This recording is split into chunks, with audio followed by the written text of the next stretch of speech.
to the 9/11 War Room, a weekly roundtable discussion that takes place every Sunday at 5 p.m. Eastern Time. Tune in at 911warroom.com. Let's get started. Welcome to the 9/11 War Room. My name is Gene. My name is Sandra. Today is Sunday, May 17th, and we've got episode 235. Yep. And it might be a quick one because there really wasn't much in the 9/11 news world. Nothing corporate level that I could find. I have a few things, lower level. Let's just hop into it.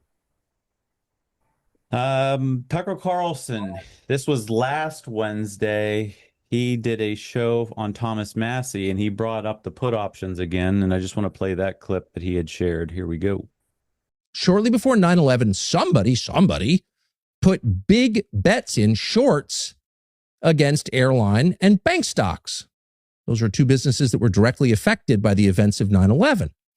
Now, we know this happened because these are public markets, so there's a record of it, but we also know, because they admitted it, the FBI figured out who did it. But the FBI never got around to telling us their identities. So the largest federal law enforcement agency has known for 25 years who had foreknowledge of 9/11, and that's demonstrable because they bet against the events of that day before the rest of us experienced them, and has never divulged their identities. Now, we can guess as to why that is. Why would the FBI be protecting people with foreknowledge of 9/11? We don't know for certain what the answer is, but we do know that they are doing it. They did it, and they're still doing it. So if the identities of people who bet against 9/11, who shorted airline stocks before 9/11, are somehow classified on national security grounds and you're not allowed to know them, then we can bet safely that whoever is profiting from the Iran war in public markets probably isn't going to get any kind of insider trading violation. Probably not.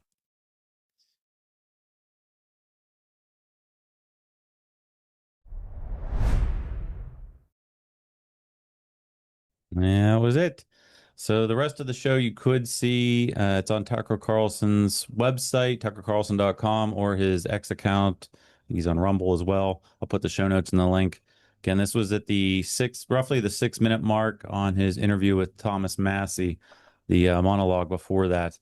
Yeah, and just to fill in the little gap over there, I mean, the official word was that they did look into it, but it turned out that the people they discovered to have done it had nothing to do with the terrorists. Therefore, it's a non-issue. Mm-hmm. So, yeah. And if you didn't happen to catch the whole show with Thomas Massie, I recommend it. Thomas Massie seems to be one of the only patriots left in Congress now. We donated, I'm going to digress just a hair. We donated to Thomas Massie. He's fighting AIPAC. They're trying to buy the seat and get him pushed out. And it's just a blatant disregard for the system. They now have Pete Hegseth going down to Kentucky to promote the other candidate, which is being bought by Israel. So he met his goal.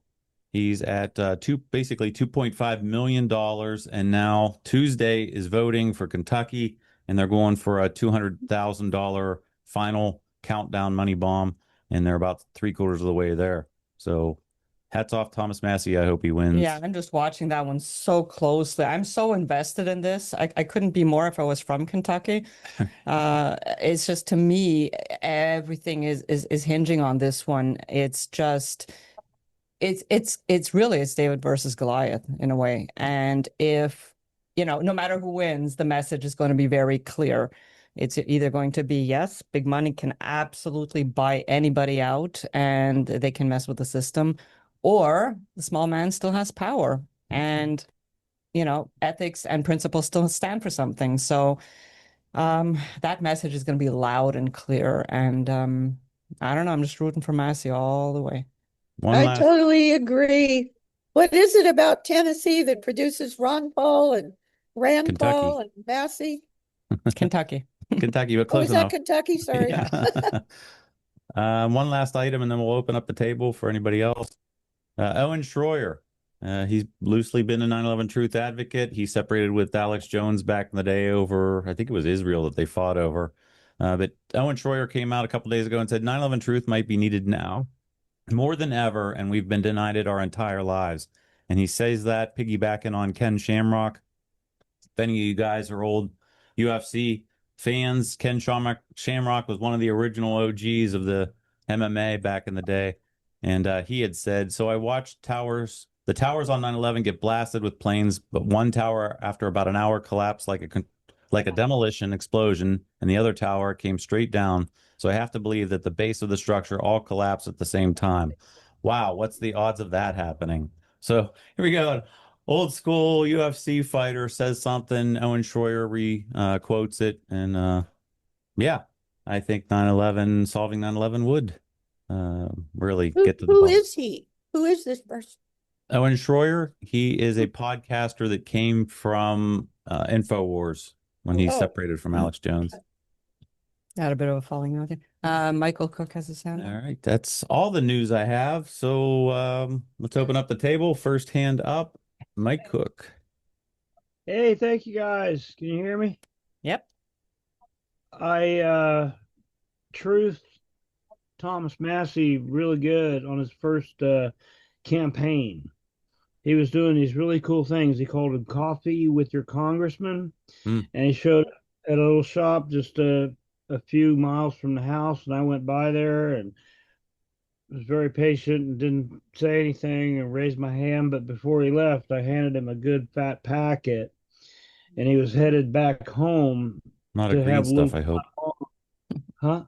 Not of green stuff, I hope. Oh, you meant packet of information. Okay, good. Yes, information.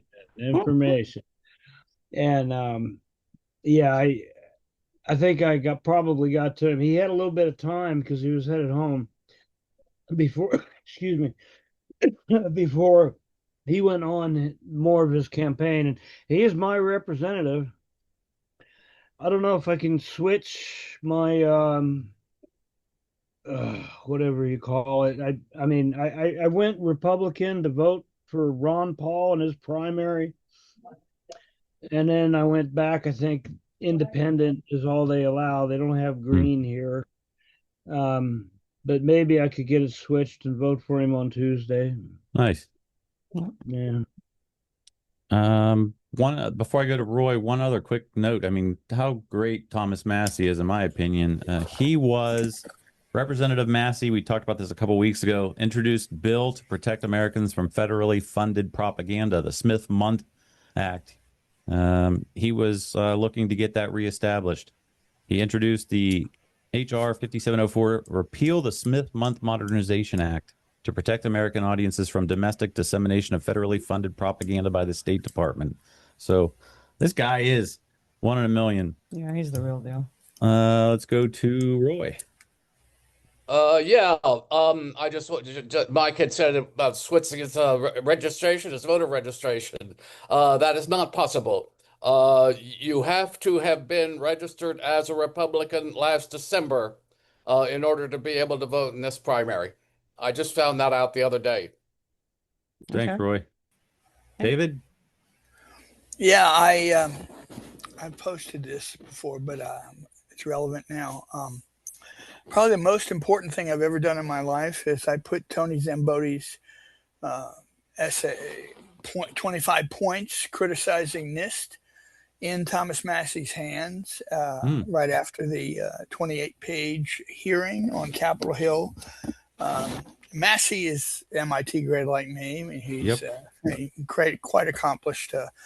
He was made so much money from his patents that he was able to, when he moved back home to Kentucky, where he grew up, he was able to be the county executive of his local county for $1 a year. He didn't need the salary. And but I did identify myself as having gone to MIT, and I was very pleased that when Tulsi stopped running and it was her end of her last term, she and he proposed a bill, which of course did not pass, to get rid of the USA Patriot Act. Oh, wow. Very cool. Not surprising. I didn't know about that. I just want to share this past December, Sandra and I, or September. Thank you. We're down at the DC 24th anniversary event, and we did get to go walking through the house halls, and we bumped into Thomas Massey. So we put in the what's being called the Weldon document. You can see it in Massey's left hand there. So he does have the information. We got it to him, and also we were with Madhava Sethi, and Madhava is also an MIT graduate, and those two just hit it off because they started talking and joking about classes and what was the hardest class, and yeah, so he's a good guy. Who had their hand up next? Magnus. Oh, can you hear me, Gene? Yes, sir. Oh, thank you. How does it goes with the report with Ron Johnson and Kurt Weldon? For Weldon? Well, Yeah, or Weldon has the whole nothing to do document? with Weldon's not the Weldon, what we call the Weldon document, Yeah. is what was given to Ron Johnson. But that has nothing to do anymore with what they call the PSI report that Richard and Raoul, both of which are on the call today, I believe, are a part of. And and that they will be, it's basically what, Johnson had asked for, a recap of all the most critical information concerning 9/11. So I don't know if Raoul or Richard would like to speak on that. Raoul's still on vacation. He's in Mexico. Okay, He's okay. in Mexico. Yeah. You want to ask a more specific question, Magnus? Yeah. When will the Ron Johnson report or the document be finished? Are you working hard on that part? What's going on there? We're gonna try to get it to him at the end of June. That's our plan, and we're working hard. Okay. Yeah. Do you need support for that? Is it possible to support that part? Yeah, we're trying to support the staff. The graphics guy has to be supported, and others, and you can do that at ic911.org. Just dedicate your donation to we have a name for it, Project for 9/11 Transparency and Accountability. We call it the project. Oh, thank you so much for the information. Thank you. That was all I needed. Thank you, Magnus. Thanks, Magnus. Great work. Very great. Gene, do we have time for a few videos? I see them. Let me first, They're David, very you were short. done. Yeah, we'll get to 1 second. David, you were done, right? Yes. Okay. And you're looking thin. You're looking good, brother. I hope that's a good thing. Yeah, of course it is. All right, good. Let's see. Let's get to Magnus's. He's got 5 videos. I got them all queued up here. Let's get going. First one, you said WTC 7. 15 seconds. Here we go. Being told that yet another enormous building in New York has collapsed. It is the 47-story Salomon Brothers building, which was situated very close to the World Trade Center, right there in this financial capital. Professor Liebert, All right, there's Thank that you. one. Second one was also WTC 7. Let's cut away now, straight away, to the latest pictures we've had coming in from New York. There we can see what looks like the Salomon Brothers building, which is the third building, which is just about to collapse. And these pictures, they came in just a few moments ago. It's 47 stories high. The World Trade Center towers were 110 stories high. And this building appears to have been weakened by debris or perhaps parts of the plane from the initial crash. You can see the building go there. Thank you. So we had him You twice can there also imagine. too, in the same 20 minutes foreknowledge. Yeah. Third one. This is from inside World Trade Center 2, an inspection Yeah, on maybe these. you can go maybe 14 minutes into the video. They are very long, so maybe just look into. Okay, so this is the spray fire resistant material.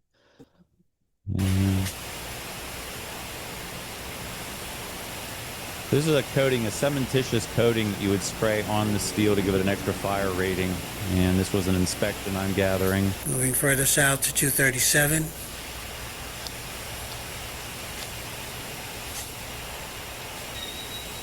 And what he's looking for is if there's any chunks that fell off, like here, there's a segment, small.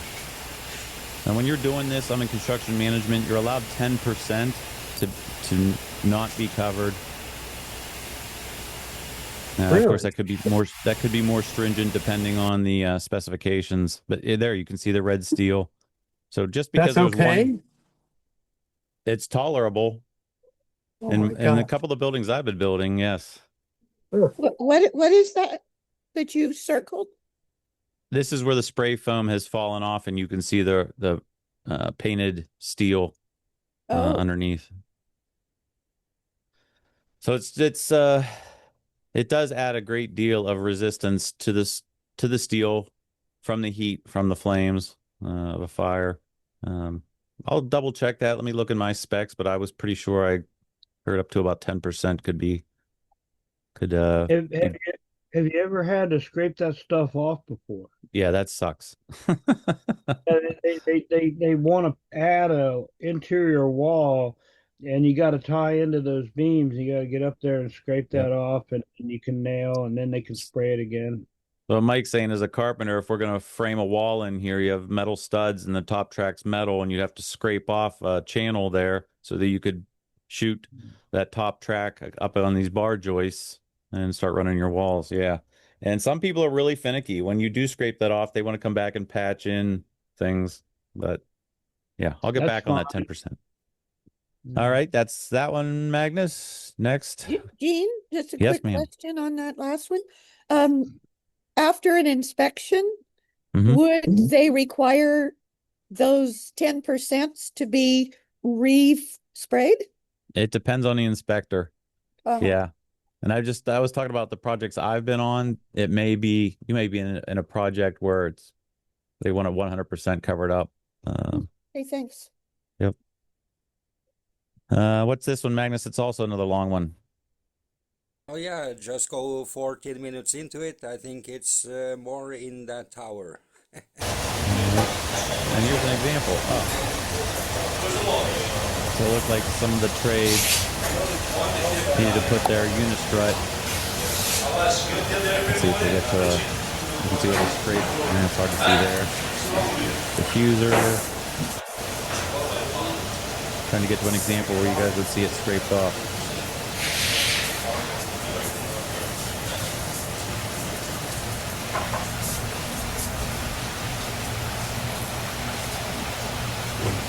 And what finding one? I-beam at 249 area. Yeah, it's a thorough process. Yeah, but thank you anyway for showing these videos because they are interesting inside the World Trade Center in March 2001 and July 2001. Nice, thank you. And one more you got. Let's see. There's another chunk that fell off. Oh, it was another one of the same thing. This is on the thank you 80, anyway, thank you. Yep, 85th floor World Trade Center too. So Ceiling joist. nice. 460.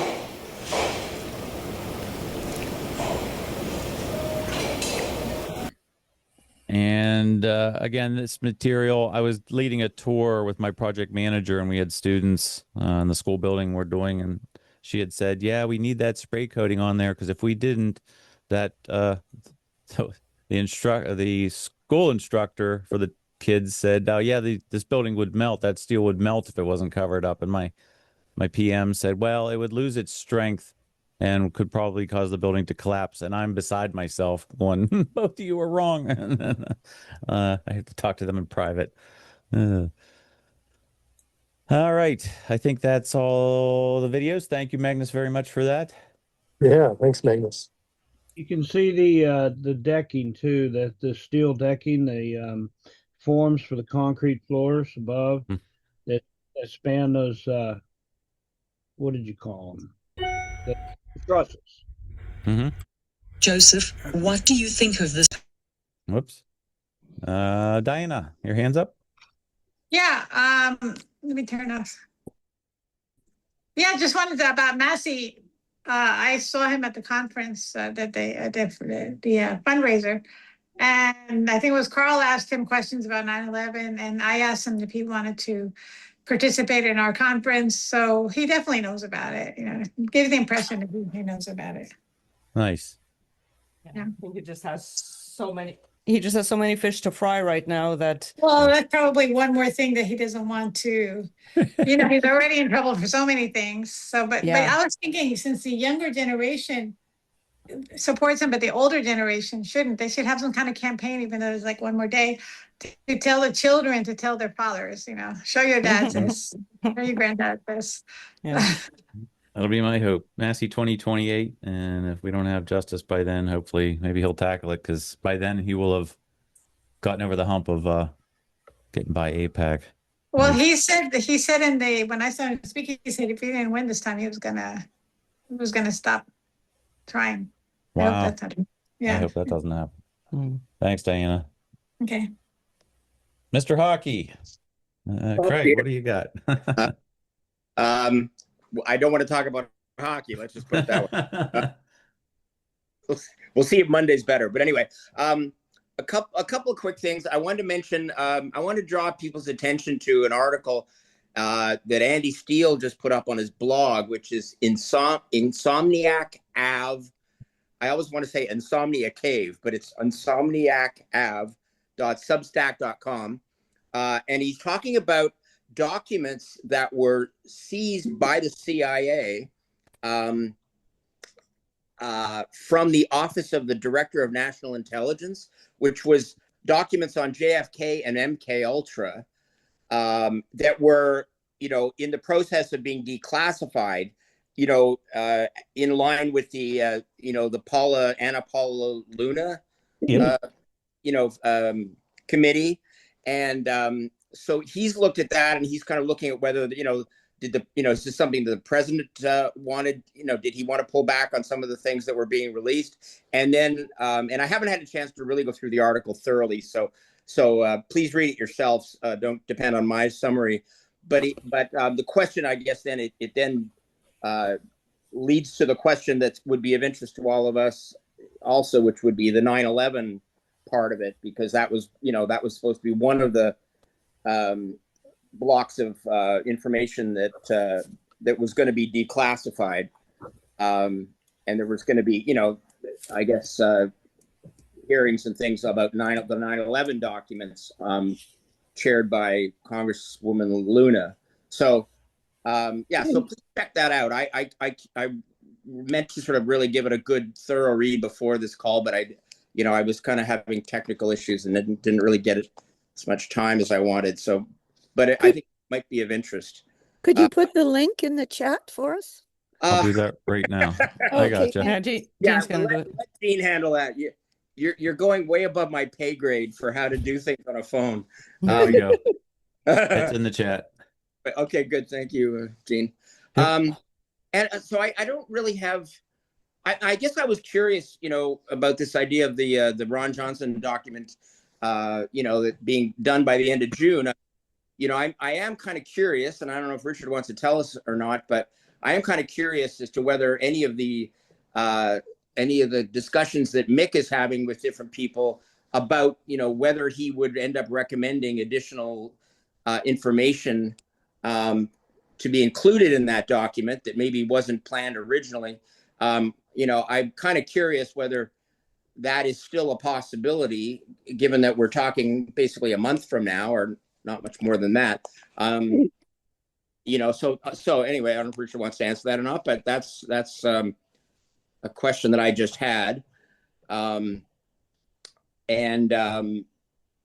guess the other thing I was going to mention is, well, I'm going to probably comment on this next week, but there's an interesting discussion going on in email over the Ken Jenkins Shanksville video and the animation, which some of us have challenged, and maybe, I don't know if Sandra wants to comment or not. I'll leave it up to you, Sandra, but certainly there has been some pushback on this, which I'm honestly delighted to see, because I've always thought that there was not enough pushback, and so I'm quite pleased to see that people are willing to make some challenges now, and so I will probably think about this more during the week and have more to say next week. But I all I can say is that it's remarkable to me to what lengths that some people are prepared to go to back up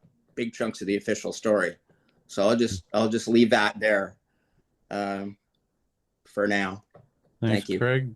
Does Richard want to comment on that or not? Well, Craig, if you're talking about the what did or didn't hit the Pentagon, I doubt that's going to be in the report. It may be referred to at the end as an area requiring more research. Right. That's kind of, that's what I assumed would be the case. But I guess it's possible that one member might suggest something and that it may end up being not majority support. Is that I think that's a fair assessment. But it's not even clear that Mick is recommending that particular issue be included. Right. I haven't heard him be forthright about that whatsoever. No, he has sort of indicated though that he's open to hearing input that he may or may not recommend be included. Yeah. So we certainly don't have any indication that he's ruled things out yet, but maybe he has, privately, but okay. Thank you, Craig. I could speak to that if you'd like. Yeah. I don't think, Craig, were you on Mick's yesterday call or No, not? I was Yeah. No, I was out of town. I didn't get to go. Yeah, well, there's just an update on that because they're basically open to the whole world, so there's nothing secret about it. Right. So Mick specifically asked yesterday for input on two areas. For anybody who wasn't on, including you, he needs it quickly. And the first one was the anthrax attacks, which of course, having worked with him on our anthrax attacks grand jury petition, I'm working with him kind of hand in glove on the inputs for that. He's looking for evidence. He's looking for, strong evidence about the anthrax attacks and the link of the anthrax attacks to 9/11 itself, to the planning of 9/11, to the Tripod 2 exercise that involved an anthrax stimulant that was due to run on September 12th, but all of the, hundreds of military and New York police and firefighters were all ready to go for the September 12th exercise the night of the 10th. So they were in place on the 11th when just coincidentally World Trade Center 7, which is of course where Giuliani's executive emergency center was located, was shut down in the morning, and all of the response for the entire World Trade Center 1, 2, and 7 and other attacks was moved to the exercise location out on Pier 92. So Mick is very, very aware of the pre 9/11 and day of 9/11 and the plan for the anthrax related exercise on September 12th with everybody in New York already on the night of the 10th or the afternoon or evening of the 10th. He's very aware of that, and he's looking for anything anybody can give him about the anthrax attacks in general. Anything that that you don't have to. He probably already knows what you would send him, but you never know. Yeah. And he's also looking for any evidence, strong evidence that you have, even theories as to why Bruce Ivins, of course, didn't do it, couldn't have done it, and didn't commit suicide. The whole anthrax related scenario. So that's number one. Yep. And number two was anything that anybody in the movement or anybody in the world, for that matter, thinks should be included in a special section that Mick is writing. No guarantee the group of five is going to accept anything he writes. My understanding is anything anybody drafts goes then to kind of into the pot, and the group of five will make a decision and obviously edit it, just like they did the Weldon. We all did the Weldon document. So The other thing he asked for yesterday, and by the way, previously, 2 weeks previously, he asked for anything on the asbestos. So he's still looking for anything on asbestos. So the second thing he asked for yesterday was anything anybody thinks could be valuable about what Congress's House or the Senate or joint House and the Senate, what is their jurisdiction and authority to do investigations on 9/11? And he's probably going to be able to write that without any input. But he was also interested in anything anybody would suggest that the PSI group, the project, could ask not only Senator Johnson, but the entire Congress. Yeah, what do we expect Congress to do with it? Yes, thank you. Yeah, right. All right, thank you, Barb. Thank you, Craig. Real quick, pardon me, Carl and Joseph. I got to go to Raul because he's also on the PSA committee. Anything to add to that, or was your comment something else, Raul? No, I want to address a couple things real quick here to give some perspective. First of all, Magnus, we're not calling it the Kurt Weldon document anymore. Right. We're using the title, which is the presidential document, even though he asked us to do it, but he hasn't really been able to deliver. But that document, I'm calling it the presidential document because he was the intended audience. Yep. So there's that. But we know what you're talking about when you say Kurt Weldon. Yep. I also invited Kurt Weldon to speak. Yeah, there you go. Presidential Commission. So that's the Presidential Commission document. What's that? That's the Weldon document, though. That's not the Johnson document. No, that's the Weldon. But I don't want to call it the clarifying. Kurt Weldon. Yeah, I don't want to give him. I don't want to attach it to Weldon. Right. Yeah. Right. He hasn't been able to deliver, but it's still a very important document. Mm-hmm. Yeah. Because it's concise and condensed with a lot of really relevant material. But I don't want to mess it up with tying Weldon's name to it because he hasn't been able to deliver, and he may have overstated his political clout. So I don't want to use his name too much on that. Secondly, I did invite Weldon twice. I called him and went to voicemail both times. I did invite him, per Ted's request, to accept an invitation to speak at Turning the Tide. Gave him the dates, told him that the movie, The Responders, was going to be premiered there, and basically gave him whatever date and time he wanted for his schedule. So he hasn't responded yet, but I did leave 2 voicemails for that. Okay, and then just to help Richard out and to answer Craig's message, it's apparent to us that we've kind of come to a conclusion that this PSI document, for lack of a better term, because we're not going to call it the PSI in the end, because there's no PSI yet. It's just kind of a ad hoc name right now to identify the project. I believe actually that project will be somewhere in the title, but it appears that a lot of this information, especially some of the information that's being gathered by Mick, is not going to be able to go into this document because there's just no time. We're out of time, and we're still trying to write the preliminary stuff on 1, 2, and 7, and we are going to touch because the flight simulator study is going to be in there, which I am a proponent of that. But I want to. So what we kind of figured or realized, it wasn't like we took a vote.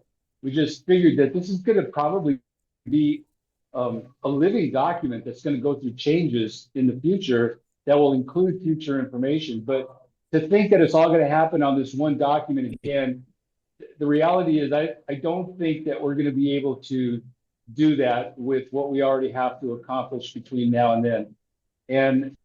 And one other thing that I've had to remind the rest of the committee is to consider the audience. The audience is going to be first-time hearers of anything contrary to the official narrative, whether that's Congress members or whoever. The intended audience are going to be like first-timers And so you don't want to overwhelm them with information that they can't handle. It's going to be tough enough just for them to handle 1, 2, and 7. And so now if we're going to add to that all the other complexities of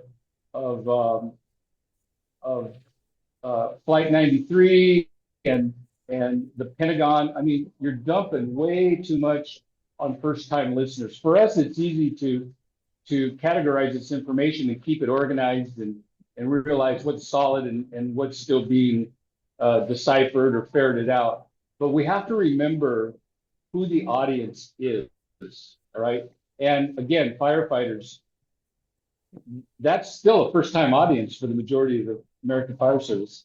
And 1, 2, and 7, I got my hands full with that, much less to go into other areas of the Pentagon or 93 or where's the plane or were they even switched out or whatever. Because the next question, if they weren't the planes, the next question people are going to ask are, well, then where are they? Where did the planes go?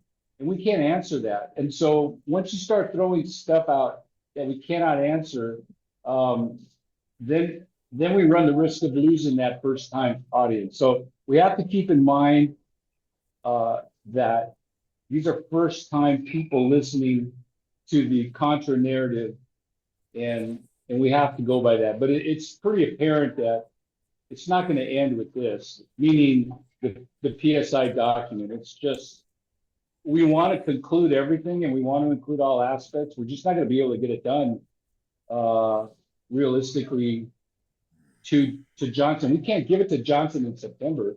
He's got to have it by end of July because they got to read through it. The staffers are going to read it, and to schedule anything, before the end of the year, we have to be able to give them something that's complete within the categories, trying to keep to his message of, or what was the term that Craig used?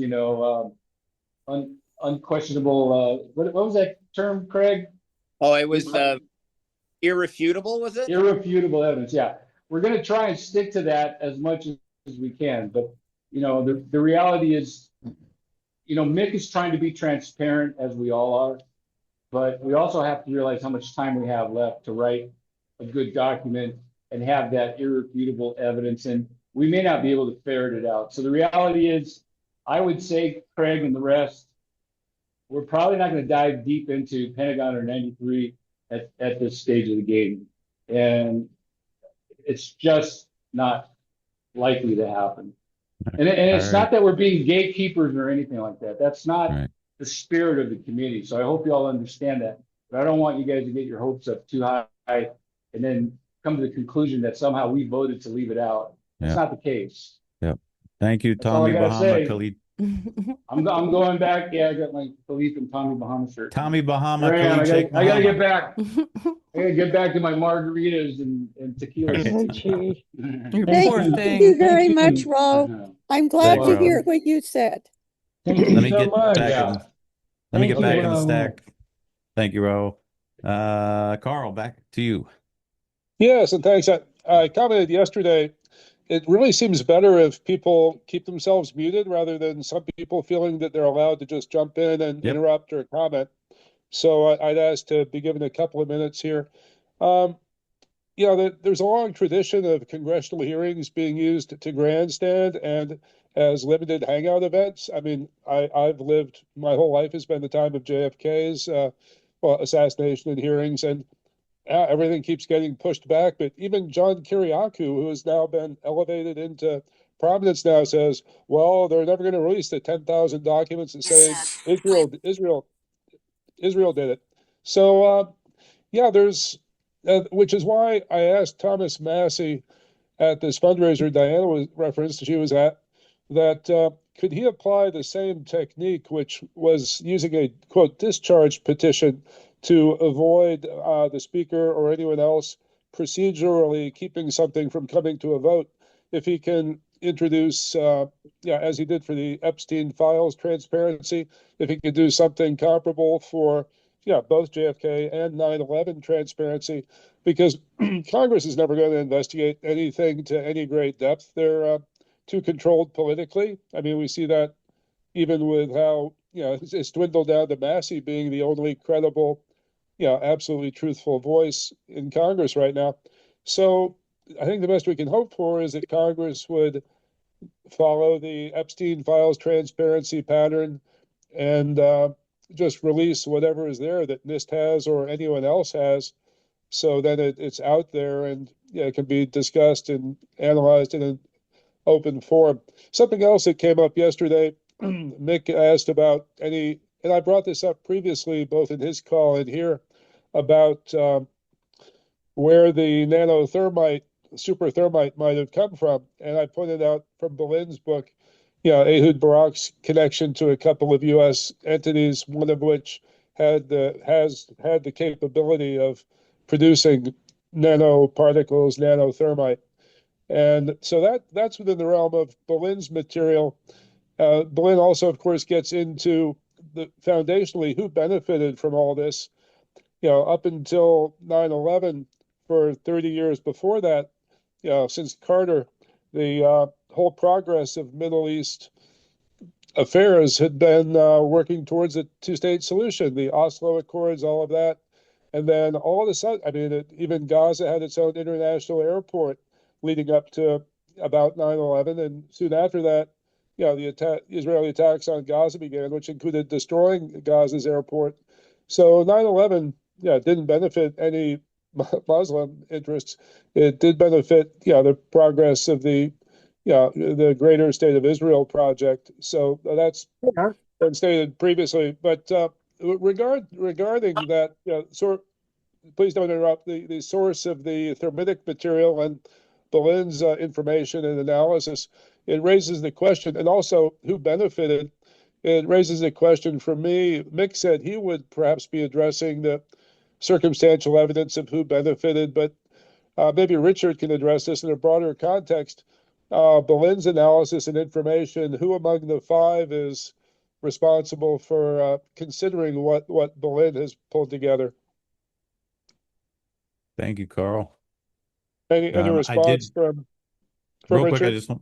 Real quick, I just want to say I agreed with you on Mick's call yesterday that, we have the Epstein File Transparency Act. All those files have the prefix EFTA, stood for Epstein File Transparency Act.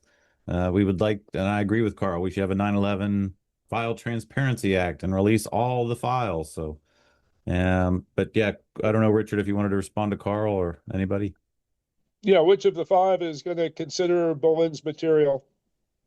I would suggest that topic will fall into the category of the Pentagon and September 11th, though I'm certain that there will be a recommendation that the panel investigate unanswered questions relative to Israeli involvement, i.e. the dancing Israelis, etc. But there's going to be no comprehensive review of Boleyn's work before the initial publication in August of the project for 9/11 transparency and accountability, which is 911 TPA. We might call it TPA,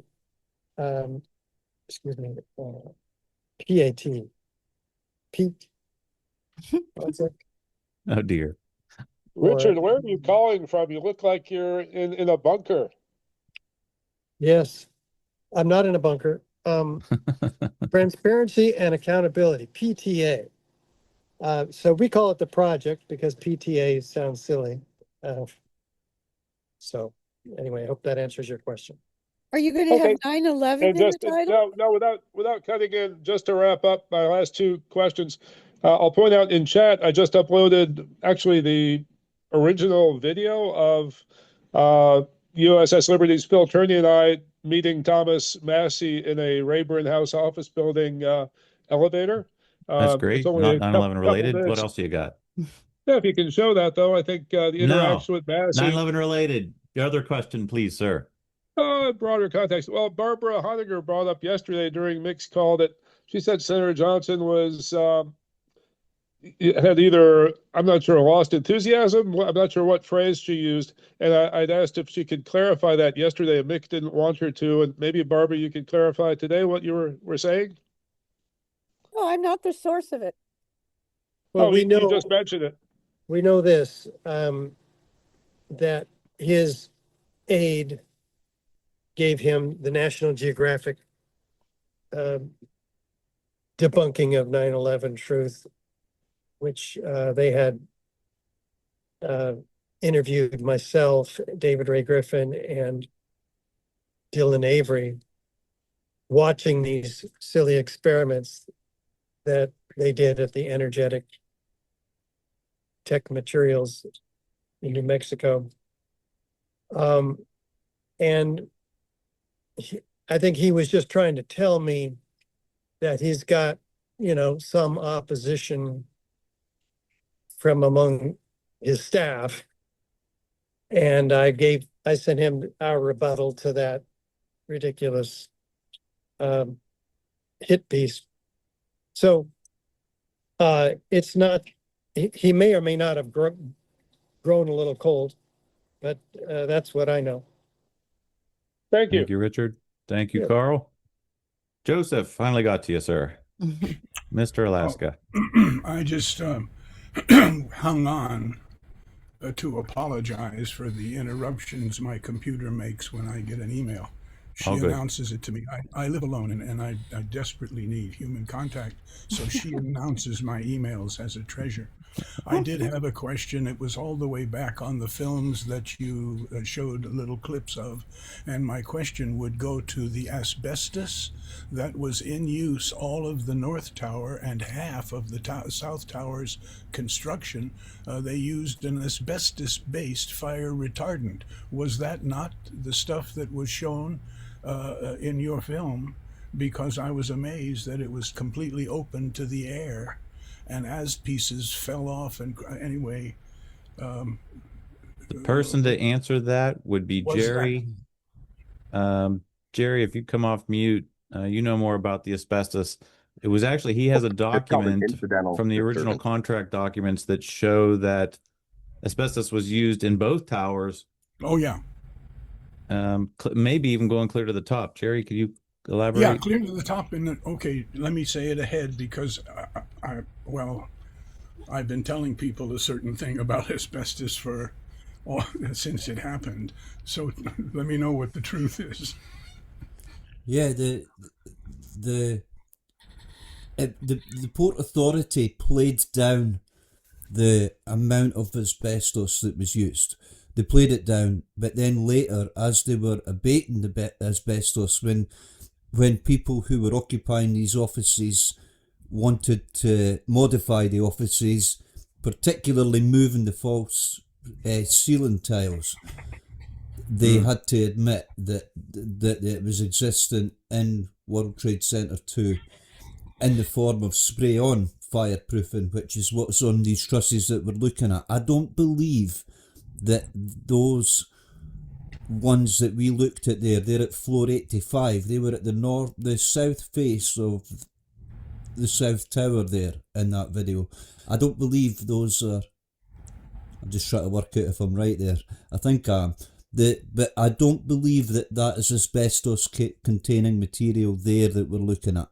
That's what that's what I've said, because the insulation went in after the law, but the same. If you look at all of the pipes here, see all of the pipes, they would originally have been, not those ones there particularly, but all of the pipes would have been lagged with asbestos containing materials. Some of the stuff nearer the outside there that they were looking at, that thick stuff, that could contain asbestos material. But here's the interesting bit: the floor tiles on every single floor of the World Trade Center were all asbestos material.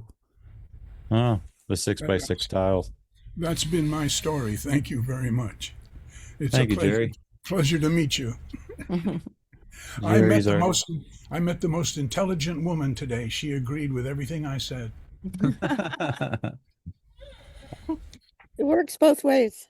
That can't be, because I married her. Anyway. Yeah, right on. Back to you, Craig.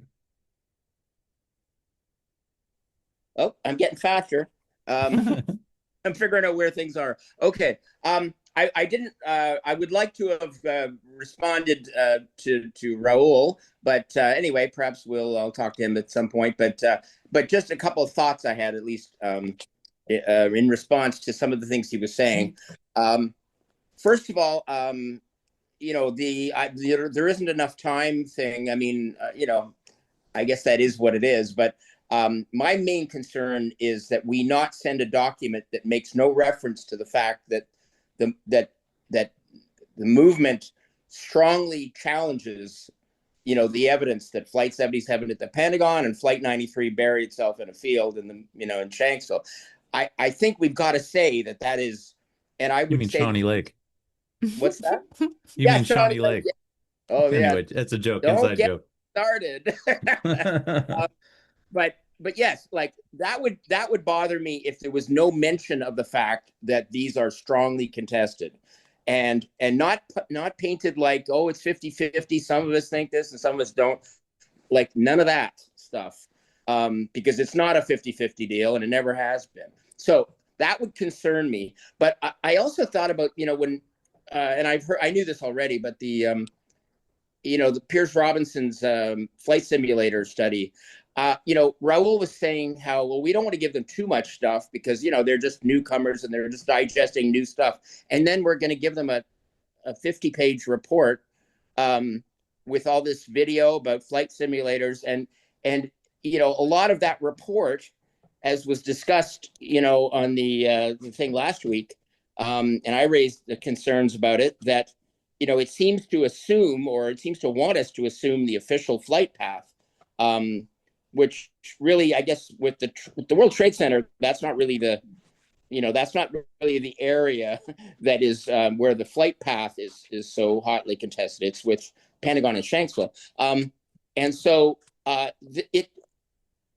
it addresses the idea that it is more likely to be remote controlled than human, but it also reinforces that official path. And the idea that that's included is very concerning to me. Like, why is that the one thing? I mean, of all the Pentagon evidence that's been done over 25 years, that just came out like a week ago or whatever, and that's in the report. That's in there in its entirety, and nothing else is. I have a problem with that.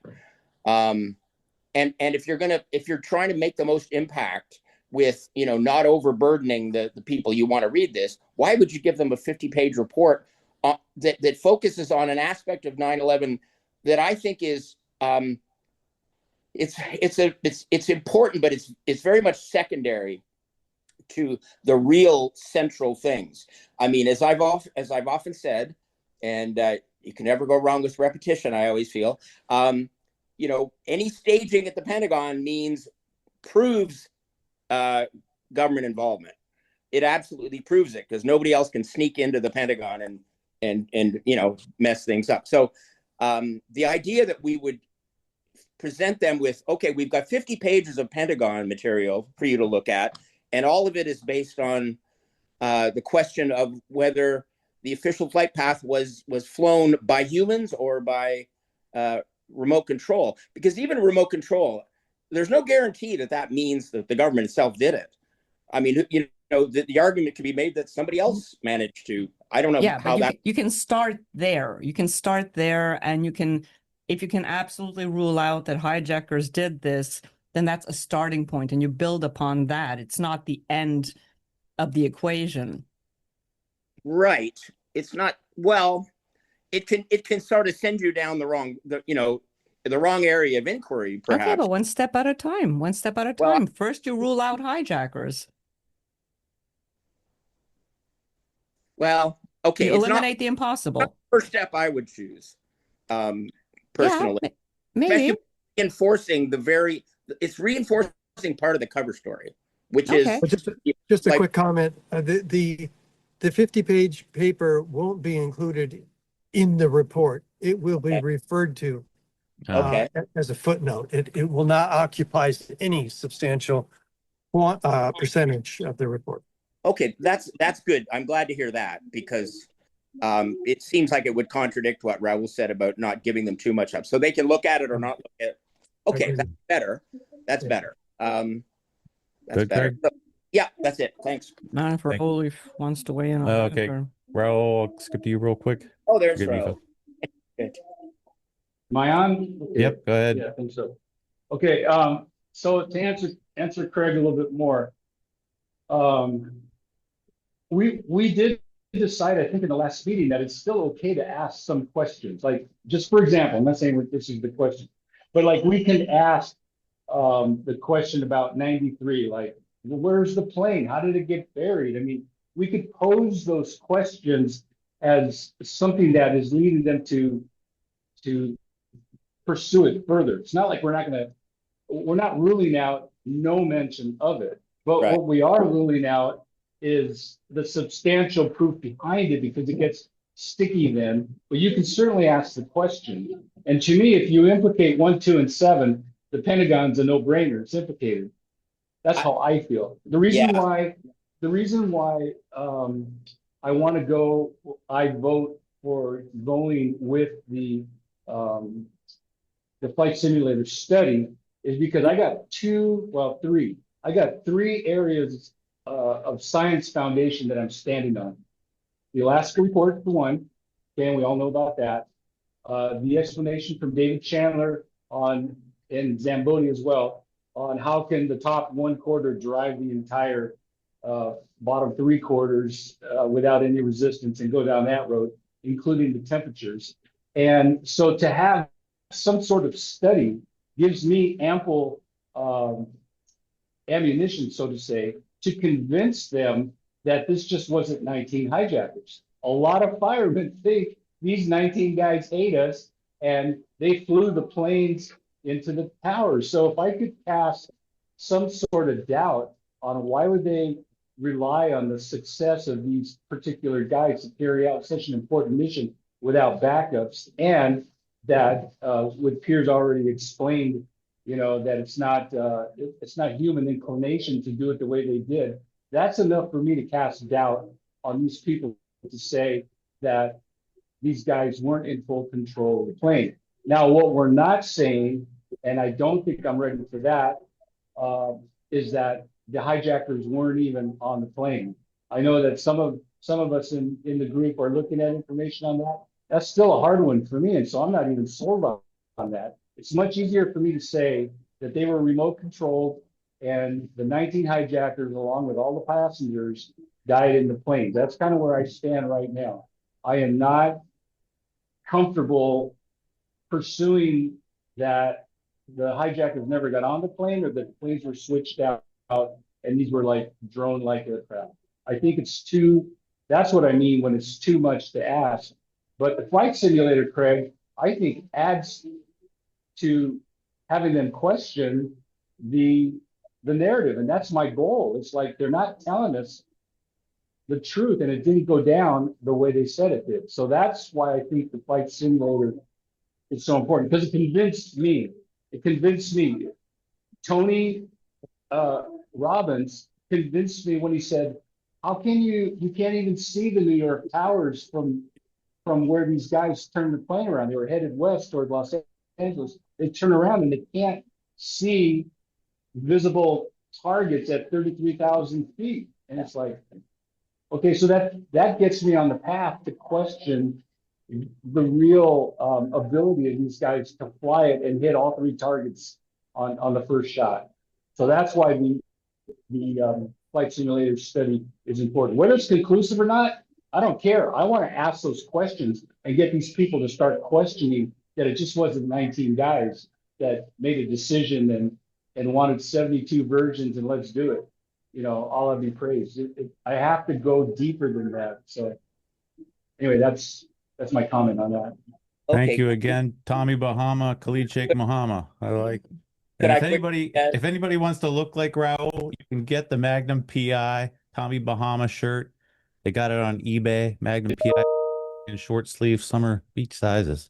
Good luck growing the stash. Yeah, Am I next? I'd like to comment on Raul's comment. All right. Okay, can I respond real quick too? Yeah, but quickly, because Mike Giordano's had his hand up for a really long time. Yeah, if Raul's still on, Raul, I'm glad to hear you saying what you're saying. I think people, Craig and everybody, need to remember that the flight simulator study is about both the World Trade Center 2 plane and the Pentagon plane.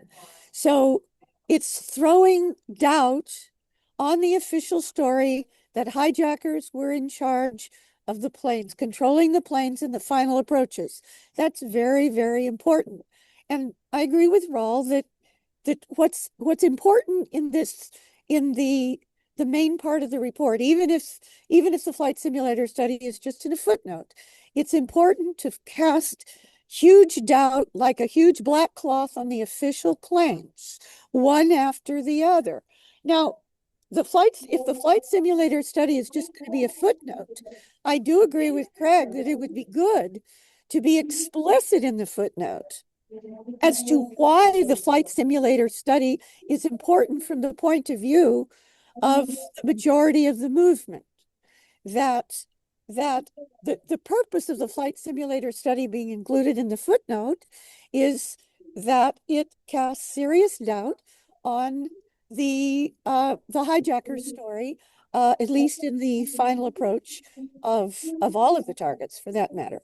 So exactly, Barbara.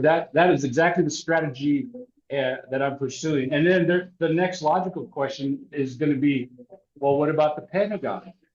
Oh, well, I'm glad you asked that question. And go down that route. But then that opens the door for them to receive more information. But I got to cast the widest net to get them to challenge 1, 2, and 7. And that's my goal. And I agree with you. As a firefighter to the firefighting audience, which are Thank still you. like first-time listeners. I agree with you 1,000% that the Pentagon, except for that footnote, should not be in the main part of the report. All right. Well, Thank you, wait, Barb. hold on. I didn't mean that it would all be in the footnote. I said the 50-page paper would be in the footnote. There will certainly be an introduction of the paper and some preliminary analysis in the actual paper. But the body of that 50-page would be in the footnote. Okay, well, let me clarify what I just said. I'm glad to hear that that's all there will be in the Pentagon, on the Pentagon, in the main part of the paper. I think that is wise. You don't want to bite off too much for newbies. Okay, thank you. I want to add in that Andrew Mason's on, and there's what's his name, Mark Conlon. They did a bunch of work on ACARS and DC radar, which I'm interested in. Evidently, these systems, as Mark Conlon told me, ACARS, as you understand, is just like a paging system, letting you know, a communication system between the pilots and the ground control. But what I understand from Mark Conlon is even if there was a manual or a remote control, this ACARS would send a signal saying that something's happening that the ground control should be aware of. I found it interesting. And the ACARS, there's a lot of talk about the fact that there were transmissions sent to the planes after they allegedly went down, but I'm not sure there was ever a response. I'm still trying to flush out these rabbit holes as well. Like, you can send a message to a plane, but if you're not going to get a response back if it's already down. You can send the message long after the plane went down, but there's a lot of things you got to flush out. There's a lot of rabbit holes, but thank you, Andrew, for being here, even though I don't think you have a mic on. Can I comment about that? Yeah, then I got to get to Mike Zorzano. I know you do, but these things keep coming up. One thing is about, I suggest you and others look at the paper that Rob Balsamo did for Pilots for 9/11 Truth on ACARS, because not communication between the pilot and the ground; it's the plane itself. It's an automated thing. It's not the yes. It doesn't. There's anybody even piloting the plane. It's still an automatic thing, and it's sort of a back. Anyway, I won't try to explain it technically because I don't understand it well enough. And the quick comment I just wanted to make about going back to I agree with Raul about the study is very useful with respect to the World Trade Center. And I think I had no problem with that part of it. My issue with it is the Pentagon part, where it seems to be pushing us to, accept one of the biggest things, which is part of the cover up, which is the faked plane, the path being not what it originally was, like a fake plane path, a flight path. So to reinforce something that's wrong, to me, is a concern, a big concern. I think in principle, the idea of showing that hijackers were in control of the planes is positive, especially with the World Trade Center. But that's my concern about the Pentagon. Thank you, sir. Mike, thank you for being patient. Oh, sure. The timely comment Craig needed to make was relevant. That's important. First of all, I'd like to just ask two questions. In this document, will there be any affidavits produced? That would be to Richard or Raul. Richard, you take that one, Richard. I don't recall that being discussed one way or the other. Barbara, have you been asked about affidavits for the report? Yes, Mick has asked for everything we've got at the Lawyers Committee, and we're providing it. I think that was asked in Mick's call. I've been asking for affidavits for months. I've emailed several people at the Lawyers Committee, and I've not received any definitive answer on that. I've been told there are, but I've not received any PDF of any affidavits. So I'm really interested in determining if there are any affidavits available for not only this document, but also previous. My other question. Can I answer that? Sure, go ahead. Yeah, the reason for that is we haven't had a board meeting. A single board member, even the chairman, doesn't make these decisions. And when we have a board meeting, it will be on the agenda. Okay. Yeah, it's been quite some time since I inquired about this, so That's correct. I'll continue to be very patient. And I don't think that's been addressed in our PSI meeting specifically, Mike. I'm sorry, repeat that, Raul. It hasn't been specifically addressed one way or the other. The topic has not come up yet. Oh, okay. In the permanent subcommittee meeting. Yeah, okay. That's kind of surprising, knowing that affidavits have a lot of weight legally. But my second question is, was there any form of a vote process to determine the content by the group of five?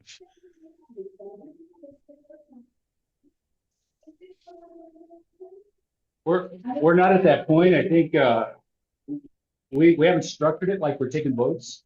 I think Ted's kind of our informal leader because he's the best organizer, but everything has been discussed and a lot of it we go on consensus right now, but there hasn't really been a vote. Well, we're getting close to that.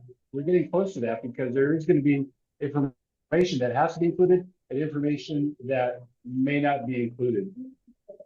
So we're getting close, but we're not set up like we're not taking votes on a weekly basis. No. Well, I didn't necessarily mean a weekly or daily. I just mean in general. Is there any kind of process to determine the content? And obviously there hasn't been yet, but I find it hopeful that maybe eventually there will at the final document. Is that correct?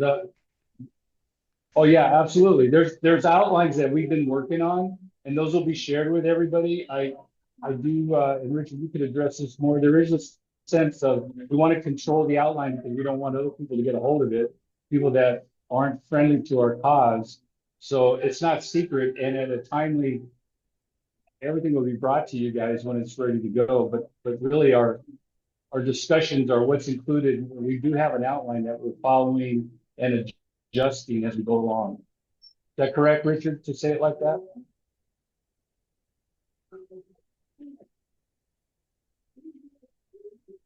Okay, maybe he stepped away. Okay. That sounds good so far. We're following an outline, and should we do this? Should we do that? But like I said, we're still writing and assembling that, and we're behind schedule, frankly, because we spend too much time talking, having all these meetings that we have to produce the document. And at some point, we got to quit talking and get to writing.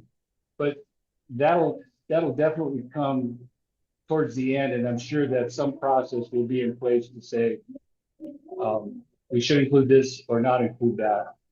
You know, a good example is I do not, for me, if something comes up like saying, the passengers weren't even on the planes, I would vote to not include it because I think it's way too far to try and convince people that these were unmanned. I would agree. Yeah, and so, but that hasn't come up yet, but it will. I'm sure it will. Okay, so final question is, will it be released to us, activists, truthers, before Ron Johnson gets it? I don't know yet. I don't want to speak for the group yet. I would probably, if I had to chime in on that, I would say that it probably would be released about the same time. I think there's a concern that I'm not really aware of, that there's opposition forces who may take this and try and dismantle it before we are ready to present. But I don't know. I don't know about that, but I know we want to keep it guarded so that the right people get the right information at the right time. So, okay. Well, there's going to be no secrets. I'll tell you that. It's not like it's secret shit. That's why Mick is having this meeting, is that, you know, we want to be as transparent with you guys as much as possible and still be effective. Yeah. Well, there is a principle in the Bible that's very relevant. Wisdom is found in a multitude of counsel. And I think it would be very appropriate before it is released to Ron Johnson that, a larger number of people are able to review it for final consultation or amendments. But anyways, I just wanted to say I appreciate your input, Raul. And were you finished? Because I had concluding comments. No. Okay. No, that's it. And I just want to add that Richard had dropped off. That's why he didn't respond that time. But go ahead, Mike, with your last point. Yeah, I figured that. Yeah. So my general take on removing, anything about the Pentagon, I believe it's a gross mistake. And I fully expected it to happen, hearing early on that Mr. Ron Johnson did not want to address the Pentagon. And he is a known Zionist. That is well known, established, and it's very obvious that his staff is made up of some Zionists as well. So we should not be surprised we're getting opposition from within. But it's a grave mistake to leave out the Pentagon and Shanksville both. It was the Pentagon that in the early days, if everybody remembers, in plain sight, it was the missing plane at the Pentagon that caused such initial suspicion. And here we are 20 years later, and we want to remove that glaring piece of lack of evidence. See, it's not always evidence, physical evidence, that is so telling. It's also the lack thereof of an 80-ton plane that was not found. And also at Shanksville, an 80-ton plane debris was also not found. So this is a very big mistake.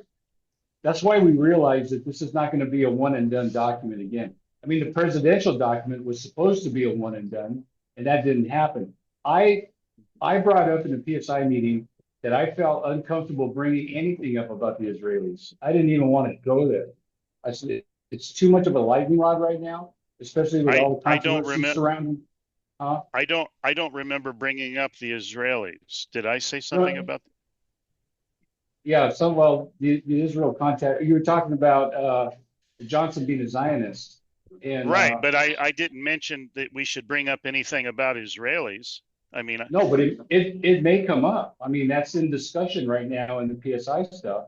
Right, and when it is brought up about, for example, the dancing Israelis, how is somebody going to logically dismiss the fact that those 5 Israelis were arrested, held, and it was proven 3 of them had Mossad connections, and then not to mention the very convincing photographs, that you can't dismiss such profound evidence. So my personal feeling is that if there's anything that's going to derail this thing faster than anything is going to bring up Israeli connections. Yeah. That's how I feel. But I know that right now, I'm in the minority on that. They do want to bring it up. So, Well, if you want to talk about votes, that's what I'm saying. We kind of are just talking by consensus. I would yield to what the majority would say in that. Personally, I don't even want to bring up Israel. That could come later, but not in this, because if he is a Zionist or they want to protect Israel, then they'll just ignore it. And well, so I it think it needs to be known. This I we know, can't, I know. we can't play games with this issue. This is life or death of our nation. Well, And we I agree cannot. with that. I agree with that, but I'm just saying if this is going to be our one salvo to make it count, it's going to have to be a consensus on whether that wants to be included or not. I, for one, I'm not a Zionist, but I think that is such a hot potato right now, and we don't know who the real Zionists are, that I think there's enough there to cast enough. There's enough information to cast enough doubt to pursue it further without throwing the Israeli component in right from the start. But I think I'm outnumbered on that. I'd really like to move on. I've got to respond to that comment about it's a hot potato. We have a situation now like never before in modern history where opposition to Israel and a demand for accountability is building. Charlie Kirk had totally flipped on the Israeli question, and that's why he ended up dead. Now, who killed him? We have yet to know. But the fact is, now is a perfect time to ask these tough questions. There has never been such anti-Israeli sentiment as there is right now. And it's rooted in a demand for accountability, transparency, the Epstein files as well. Now, in conclusion, I just want to announce for those that I've been getting questions from and about the interview with Jimmy Walter, the original 9/11 pioneer that spent $6 million of his hard-earned treasure exposing the crime of 9/11, and he invited Carl Schwartz as one of his very first keynote speakers in 2004 at New York, who also spent about $2 million of his hard-earned treasure to expose this crime. If you want to watch the 1 and 40-minute long video, which is deeply rooted in the history of 9/11 with some really gold nuggets of information, you can go to our website, killing911.com, and it's the very first video at the top.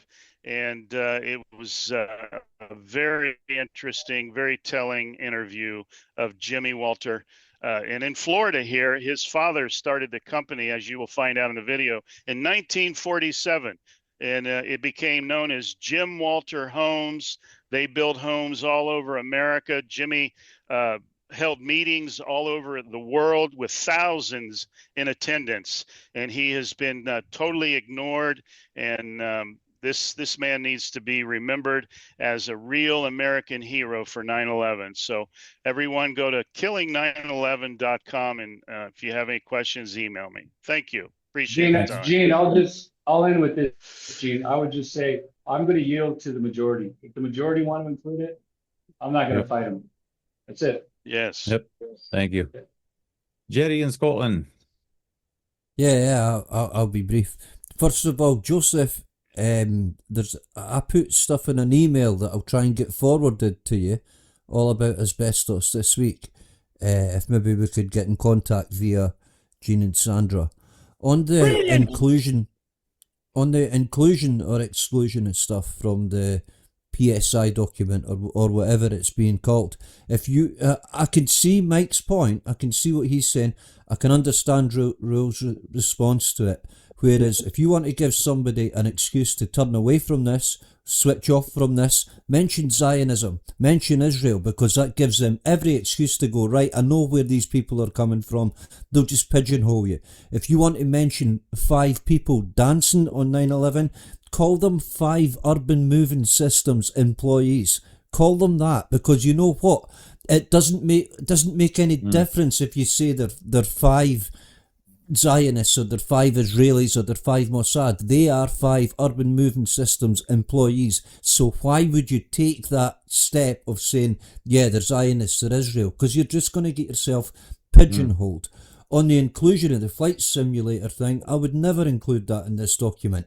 You're asking people to dive much deeper into this than already. You're trying to open a door here.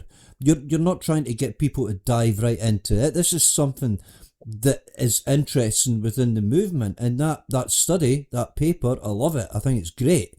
But I do believe that that study addresses stuff that is going on inside the truth movement, and that's really where it's aimed at. You give that to you start giving that to politicians, and you're asking them to go way deep into this, too deep into it.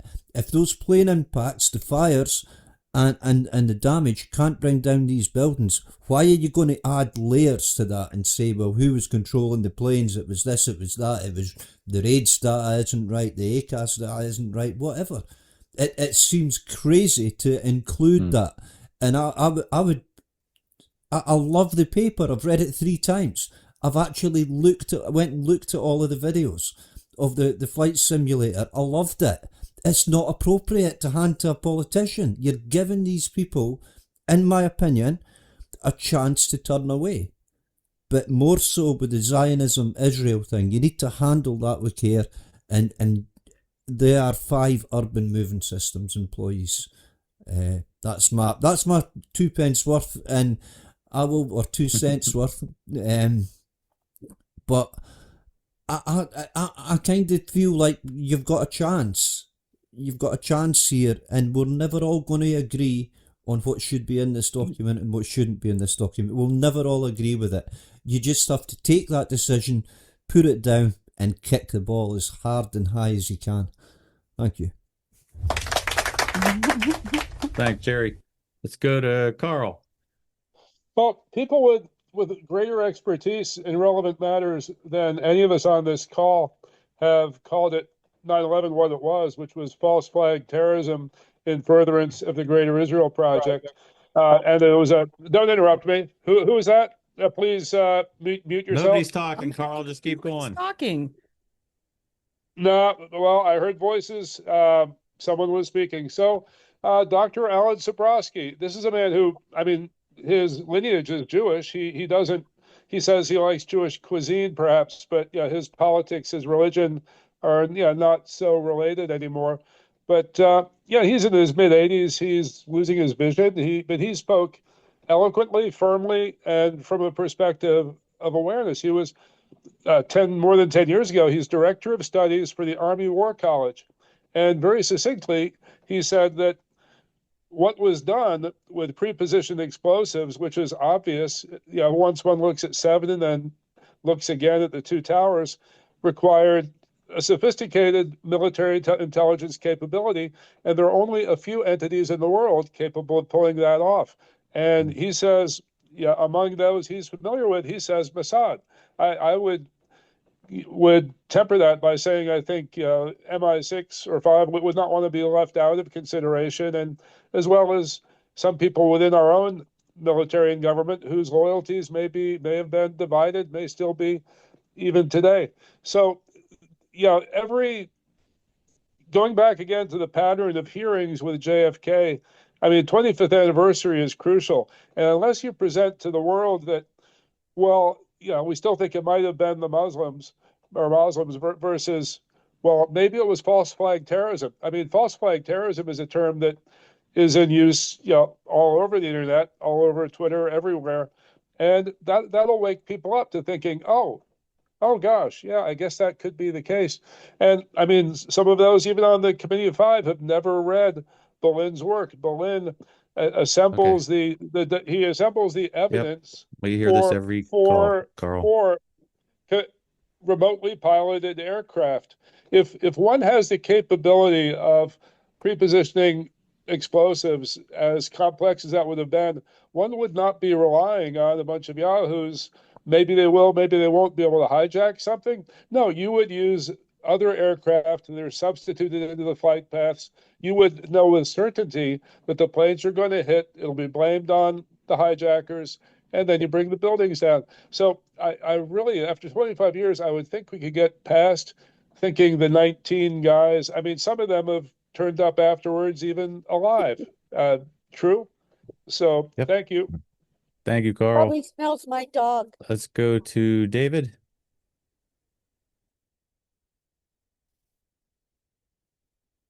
Oh, he's getting there.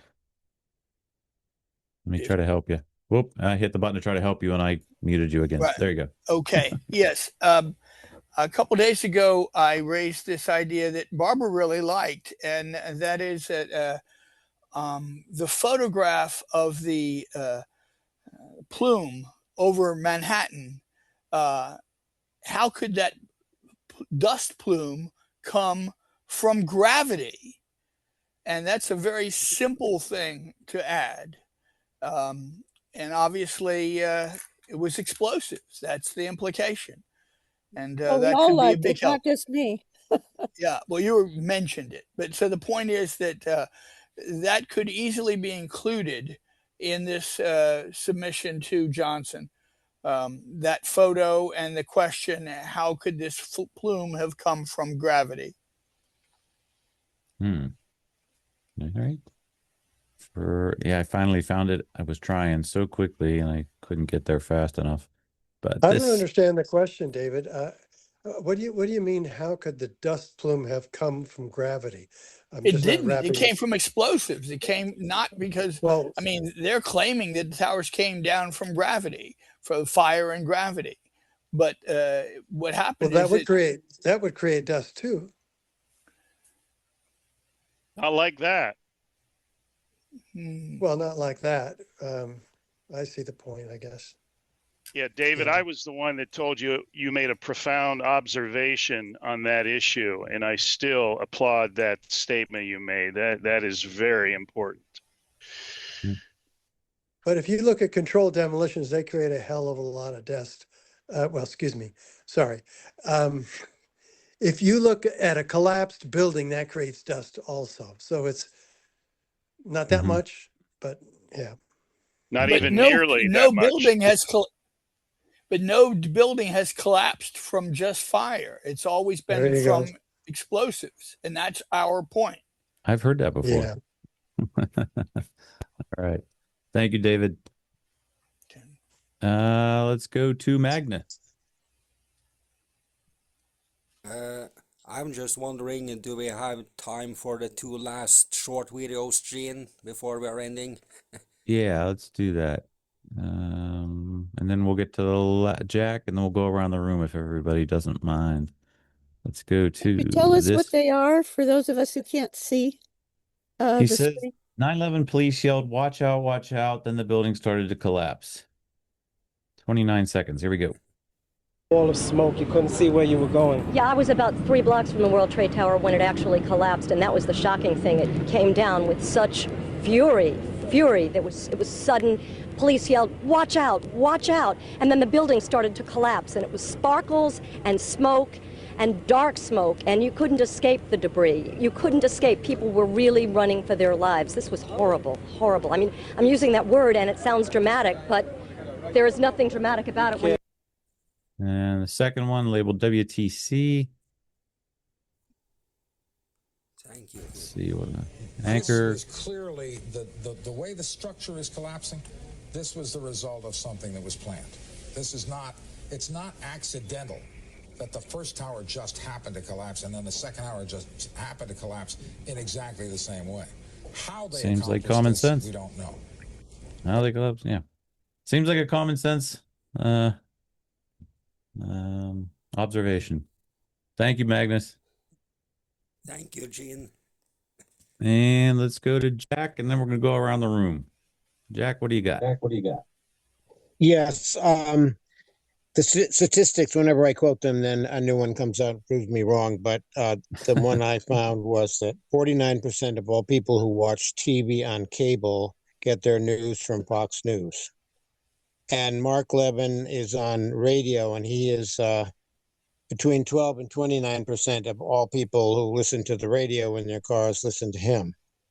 So both of those, Fox News and Mark Levin, are really pushing that, you're picking on Israel, you're picking on the Jews, it's terrible. Got to stand up for Israel. And I've talked to many people who buy this, including my relatives. And so it's very important to keep the scientific proof of the buildings falling down, by man's interference, separate from who did it. Very, very important, because all these kind of stuck in their way people will turn against you immediately if we're not listen. They won't listen if you blame Israel. Thanks. Yeah, it's the problem having, I guess, with Megyn Kelly right now, because she's showing some alliance with Candace and Tucker, and she's getting vilified. I'm sorry? Would you mind if I took your job? All right, Barb, you got to that- stay I muted. got that. All right. I just wanted to quickly add it. What this reminded me of, and I'm not sure if this is a really great analogy. In Quebec, I don't know if that exists in the States too. There's a lottery called Banco. And what it is you choose anywhere between 2 and 10 numbers out of 70. And the caveat being that they're going to draw 20 numbers, and whether you chose 2 or 3 or 7 or 8 or 10, all your numbers have to come in for you to win. And if you do the math on that, obviously, if you play 10 numbers, your risk of, your reward is the highest, obviously, and your chances of winning are the smallest. The strategically best thing to do, mathematically, is to play 2 numbers every time, and your chances of winning, even if it's just this tiny little bit, and if you reinvest it and you play 2 numbers and you play 2 numbers, and it's tedious, and it's not why people play lotteries. I get it. You play lotteries to win the million. But it kind of reminds me of this. And, to get into the door with Johnson and with the people who hold the power, to throw in, Israel and Zionism and all that stuff, all that it implies, it is the high risk. And if it were to somehow, be considered, then yeah, the reward might be there. But you're truly risking walking away with absolutely nothing. And so, you're safer to play your 2 numbers, the minimum required to have the best chances to win, and just to keep on doing that. And again, I don't know if it's the best analogy, it's just what came to mind. And it seems like it's just a strategy. We have to, do we want, this is the thing, and this, at the end of last week's show, Jean said to me at the end of 3.5 hours, Sandra, do you have anything? And I said, yeah, but not after 3.5 hours. And so what's been kind of on my mind is, the truth and justice thing. And there are people, we all want truth and justice. But if you ask people to choose between truth and justice, it might be an interesting dilemma. And the question for me becomes, especially for those who are so invested in their theories and their way of doing things, the question is, do you want it at any, do you want truth, even if it's not the truth that you thought it was? If it might prove that some part of what you believe, not all of it, but some part that you were invested in turned out to be wrong, would you still want the truth in all sincerity? And would you want justice at any cost? Would you want justice even if it was based on a theory? Let's say in an abstract world that holograms made it to court, and somehow it sailed through the system, and they found the right people guilty, no problem. It's totally abstract, obviously. Would you still want that justice, even if it was based on false premises, false evidence, or even if that evidence were to be true, would you still want the truth? So they were just like these philosophical dilemmas that were in my head for the last 10 days. And, and it kind of makes me wonder how people would fall sometimes. Would they really want truth at all cost, even if it turned out to prove them wrong? So the question is, it's all a strategy. It's all a strategy. You walk ahead with the best evidence you have, with what you believe to be right, if it's honestly vetted from your end, and just put the chips in place to give us the best chance at that. Best bang And for take our buck. account of the audience. We'll go. That too. Yeah. Let's go around the room. If you want to comment on that, feel free. But this is the wrap up. This is like a 30 seconds and done. Yeah, I'd like to comment on that. Reintroduce. We'll get to you on that one. Start off with Joseph. Anything for the group, Joseph? Okay, well, no, with that, because I Zoom call twice a day, every day, for over 3,000 now calls. One of my constants is a philosophy professor from the university here, and we meet twice a day. That's what started this whole thing, and there's some personal reasons for it. It's called Thinking About Thinking, and this is this delayed gratification. I had a second apartment in Las Vegas, Nevada for 14 years. That's when I did the Playboy cover and such. And there's a modified martingale system, and it has to do with the statistics and such that you know about. And so I'm so pleased to hear it from you. I invite everybody here and anybody else to come to twice a day to my Zoom call, and I'm going to send you the links and you can send it out to the people. Thank you very much for listening to you guys still wrestling with the problems we've been wrestling with for a long time. We're committed. Good to see you, Joseph. Thank you. Thanks for joining again. At 86, it's good to be seen. Yes, it is.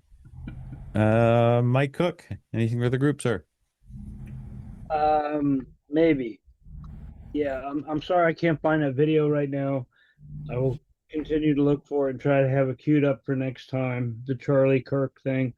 But I agree, or to comment on Sandra's point, I like to be right? I think we all like to be right. And if I'm wrong and you can correct me, I will thank you. Like, oh, great. I'm glad I'm not an idiot anymore, So I think that it takes a kind of acceptance of, I've made mistakes, Actually, I've got a kind of funny joke. I thought I was wrong one time, but I was mistaken. Nice. Good to see you, sir. Have a good one. Yeah, you too. When Jane comes back, we'll check with her. Brian, if you're there, anything for the group? We'll check back with Brian. Mike Zarzano, anything for the group? Yes, I had to unmute there for a second. Somebody said this would be our last chance, and I totally disagree with that. A presidential commission is the least likely method that will achieve redress. A more likely method of redress will be achieved at a lower level, either in the counties or in the states. And we are putting together a project, a curriculum project, to demand the public take a look at the curriculums that are being forced upon their children to lie to them about the crime of 9/11. And I think now is the time to ask these tough questions. And we don't want to make declarative statements. We want to ask questions. That's the way to penetrate the free speech controllers, anti-free speech controllers. Ask questions. Where is the 80-ton plane at the Pentagon? That's all. Thank you very much. And also join us Tuesday night at TAP. We're going to have Paul Delorius from Hawaii revealing new evidence regarding the fires and the type of technology that possibly was used, exotic technology. And now there's new fires that broke out in South Georgia that people are claiming very strange anomalies as well. I just wanted to let that be known. Thank you. Thanks, Mike. Mike, I heard you say we. Does that mean you're back at TAP? Well, I I resigned as a board member because of some internal differences, but no, I'm always an advocate for TAP. Truth Okay. Action Project. Yes, absolutely. Gotcha. Okay. Great organization. Speaking of that, JB, anything for the group? I'll give a big thanks to Captain Raoul and Councilor Harrison, plus the 9/11 Lawyers Committee for standing up, asking questions, and demanding answers in a big way. Thank you. Thanks so much. Thank you, JB. David Schlesinger. Yes, thank you so much. I raised this at a couple of other meetings. I won't be able to be back at this meeting for many months. I was working, doing ballot petitioning. I'm going back to ballot petitioning, but in a few months I will be back. I am proposing, and I proposed this several years ago, and Sue Serpa and a fellow from Sweden put a lot of energy into it already, and that is that because most Nobel laureates are not Americans, they're not enamored of American exceptionalism. And therefore, if we could find even one Nobel laureate who would make a public statement on our behalf, the dam could break. And the procedure I'm proposing is that we would have a list of all the laureates with what colleges they went to or taught at. And then people could look through the list by college and see if they have any connection to any of the colleges related. And they would attempt to reach out. And if we could get increasing numbers of truthers to reach out to laureates to ask them to look at the evidence, because of the fact that now COVID, of course, is a reason for the rest of the world to be unhappy with the U.S. And of course, the wars that the U.S. is behind, Ukraine and Gaza and Iran, is another reason.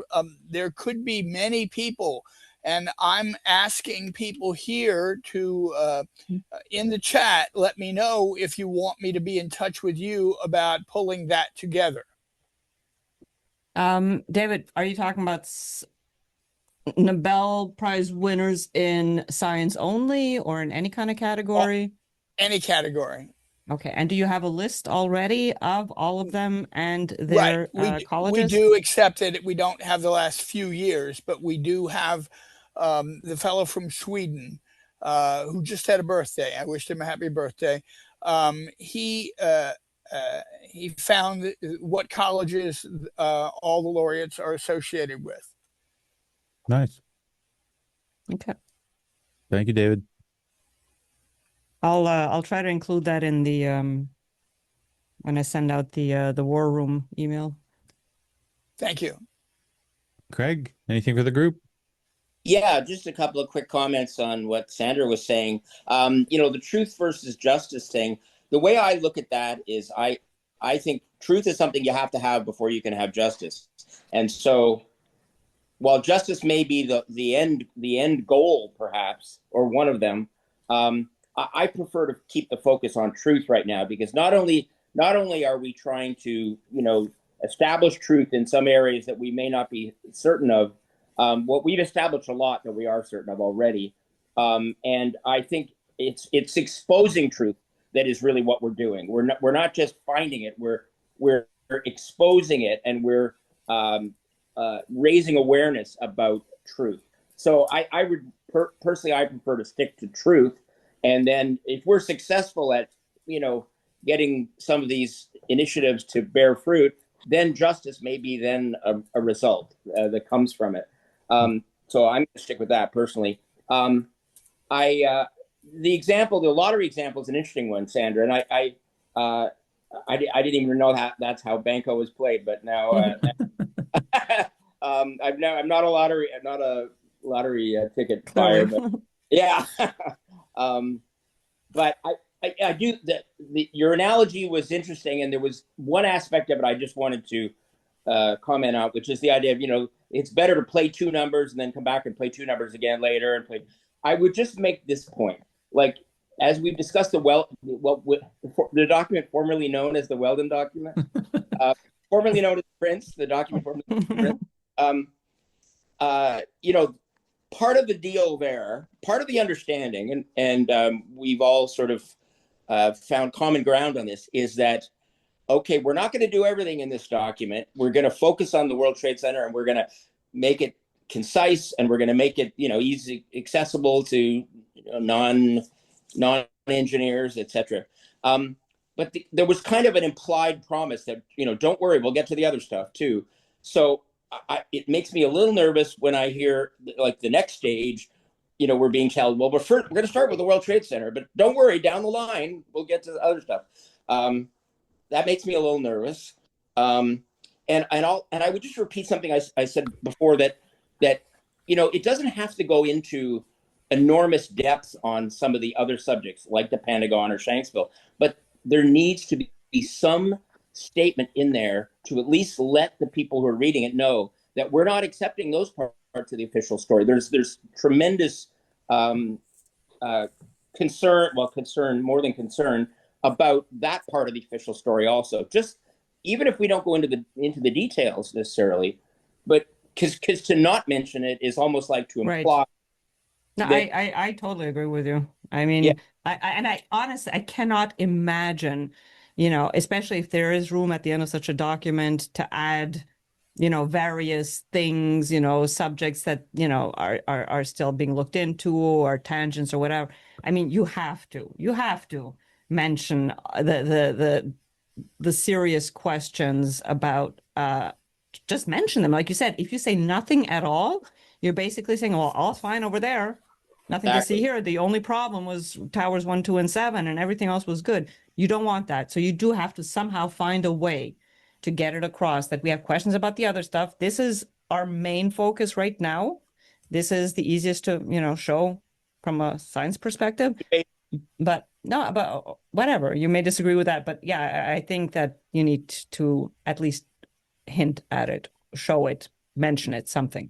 Yeah, I would just say that rather than sort of putting the other stuff in a kind of a secondary position as if it's not quite as established, I would say there are, it's also, strongly opposed, even if the focus is on the World Trade Center, it doesn't mean the other stuff isn't strong. It just means I agree.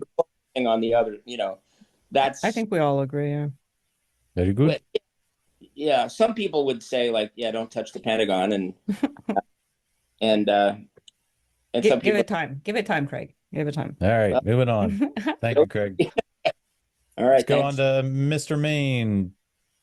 John Olson, anything for the group? Yes. A couple of days ago, I got a post from James Roguski.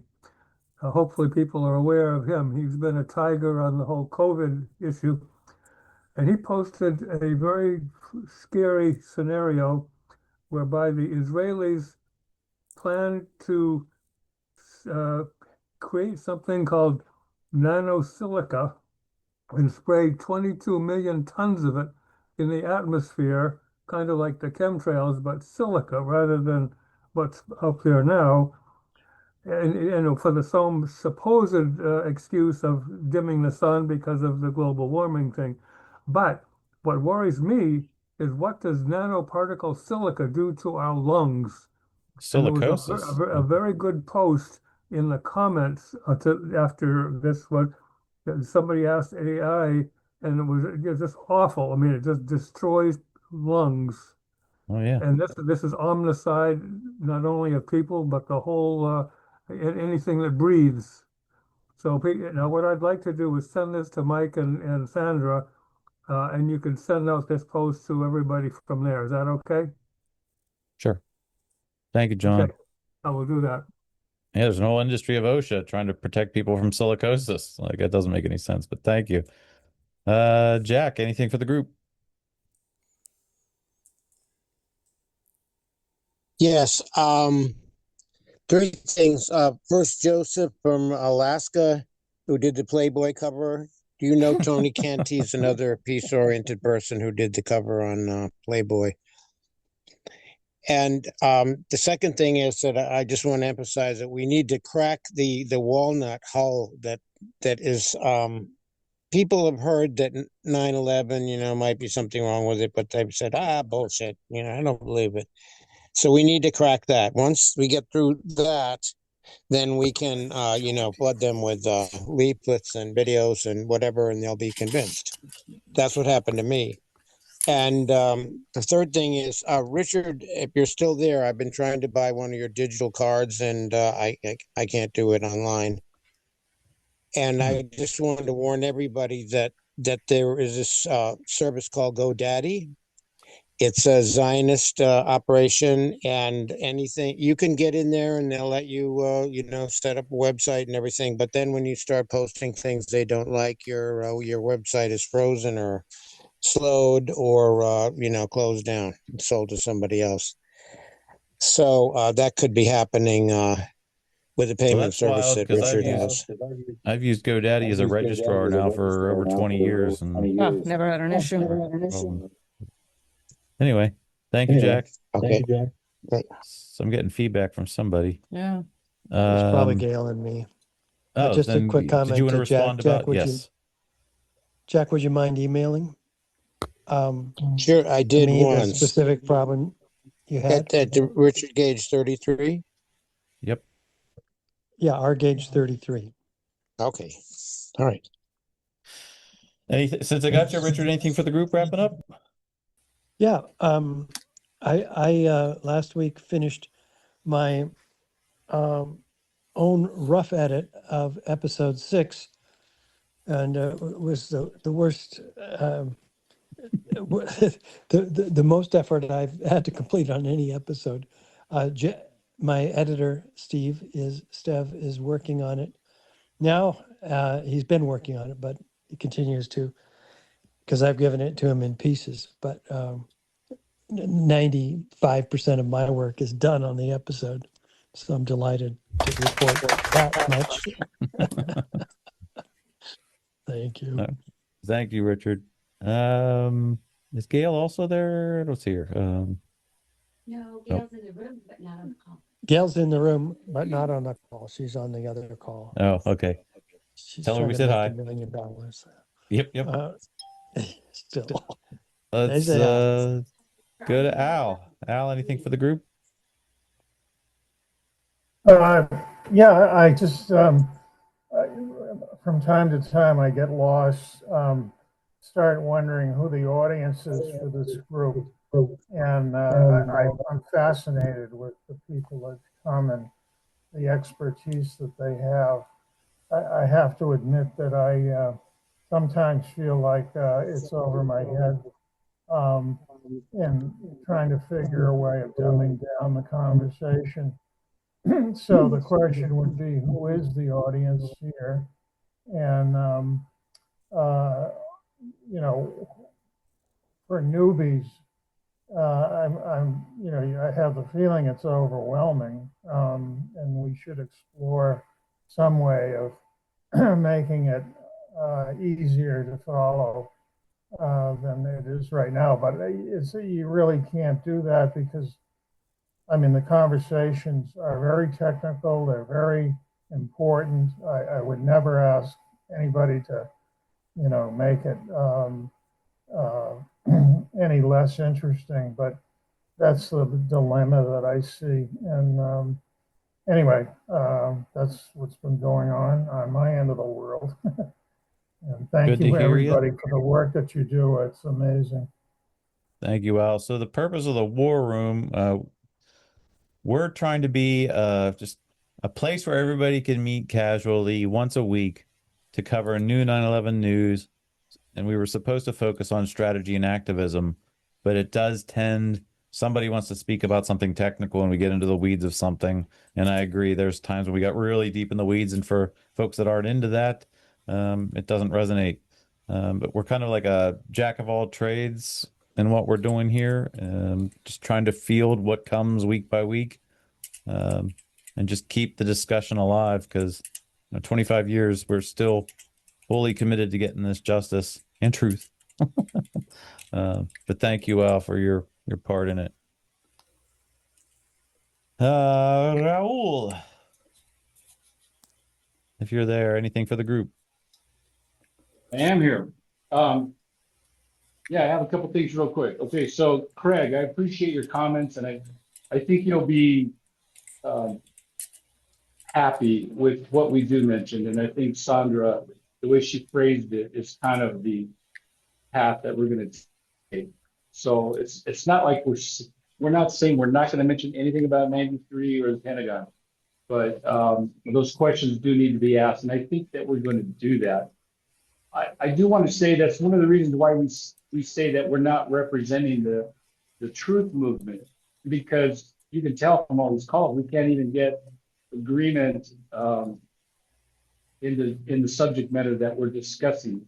But I would just ask, after 38 years in fire department politics, local politics at the school board level, I've been involved in lots of committees, and this PSI committee of 5, however they all evolved to the top, these are tremendous people that are very smart and organized, and Mick is presenting a lot of your concerns. And I would just ask that you trust our leadership. We're not going to please everybody for sure, but you have to trust that we understand what's at stake, and we're going to give it the best shot that we can. Not everyone is going to be satisfied with our approach, and we can't accommodate everybody's concerns. But I would just ask, you got a great group of people here in the other 4. I'm impressed with them. We get along really well, like no other group I've ever been a part of, just with courtesy and challenging each other and listening to each other and changing positions, being swayed. That's what leadership is. Leadership is influence. And so I would just ask that you trust our leadership, and I think in the end, everyone's going to be happy with the end product. So that's all I got to say. Thank you, Magnum PI. Barb, anything for the group? Yeah, I want to respond to first what Sandra said, and also to what Dave Schlesinger suggested about finding Nobel laureates. If I recall correctly, even though she's no longer alive, Lynn Margulis was a Nobel laureate. And she came out strongly for 9/11. She's in Experts Speak Out, the documentary. I think we need to use that as a hook for others in your marketing for this project. My next comment. What? I'm sorry to interrupt. She can speak from beyond the grave. Exactly. Yes. And she might even have more clout from beyond the grave. So that's number 1. We already have a very, very important. I think she got the biology Nobel laureate for jumping genes, as I recall. But anyway, responding to Sandra about, I agree with Craig. It's not truth versus justice. From having been a decade in the Lawyers Committee, God help me, talk about politics in a group. What's very, very clear is when you get into court, and thank God, facts matter. And you have to be able to prove by the rules of evidence, the legal rules of evidence, that you have solid facts beyond a reasonable doubt. And depending upon whether it's criminal case, even a stronger standard of evidence. So in the court system, you can't have justice. You can't even have a chance of justice without facts. Facts alone are not enough, because you have to have standing to get through the courthouse door. And that's what we're still working on over a decade later. And I think 2 other comments about this, the importance of truth. For a number of years after I resigned from the White House, which was in late 1983, I returned to my home and where I still live in the Monterey area of California on the Central Coast. And I started working for a woman by the name of Mae Brussel, who was famous in the JFK movement while she was alive. And I worked in her home 5 days a week on her radio broadcasts on everything to do with the JFK assassination. And one day she told me, and I'll never forget it. She said, Barbara, you have to understand something. Because I had asked her, how are you still doing this after all these years? And there still isn't official acknowledgement that Oswald was a patsy and didn't do it, and Barb, who did. Lord. No, I'm trying to wrap please. up a 30-second and we're going to JFK. Like, well, please try to wrap it up. Please, you allowed Mike Zarzano and others a very Barb, okay, respectfully, this is the last 30. This is the round Barb, this is the round the room part where I did give Mike like 10 minutes early. We're now at the going around the room, 30 seconds apiece. Yeah. Please well, I had my hand up and I wasn't called. Okay. But anyway, my point is her bottom line. Barbara, you have to understand that you have to seek truth for its own sake. That is the punchline on this. And my final comment for Raul and Richard and the project is, and also to correct a misunderstanding, I believe, of Craig's. It is not my position that there should be nothing in the Pentagon in the project report, just the opposite. Just that I think it's very important that in the main section of the report, that it just focused on the World Trade Center 1, 2, and 7, and that in what Mick is calling the roadmap, that's when the Pentagon, Shanksville, and the fact that there is major problems with the official story on all aspects, including the anthrax attack. So thank you. Thanks, Barb. Susie? If you're there, Susie, Bonham Craig. Yep. Oh, yes, I'm here. Thank you, everyone. Two things, maybe three, really quick. I entered the conversation late, so I wasn't clear on whether we were talking about Richard's evidence to Senator Johnson or what Raul was speaking about, and his leadership role. Is that the committee of five, or I'm not quite sure. Thing. It's the same thing, Susie. Okay, so I agree with Mike Zarano and Craig and you, Sandra, with regard to at least bringing up the Pentagon and Pennsylvania. And I draw the parallels to the simple fact that the FBI bureaucratically named their file the Pent Bomb. And that was to include Pennsylvania, the Pentagon, and the Twin Towers. And very similar parallels to why they named it that is because of the aftermath of 9/11. They resembled explosions, and that's what they state, just like they did with Trade Bomb on the original 93 bombing, as well as the Oak Bomb for the Oklahoma bombing.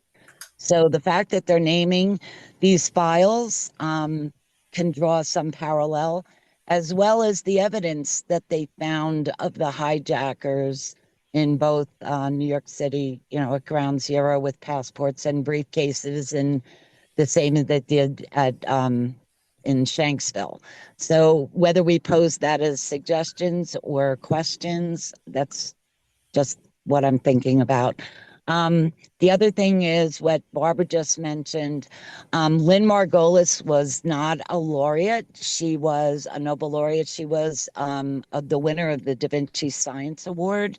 And even if she was nominated, we wouldn't find that out till 2061 because the Nobel Prize nominees are held for 50 years. Wow. So and again, Sandra, I want to let you know that I did make contact with Tonio Sagan, who is Lynn's grandson, and we've been chatting on Facebook.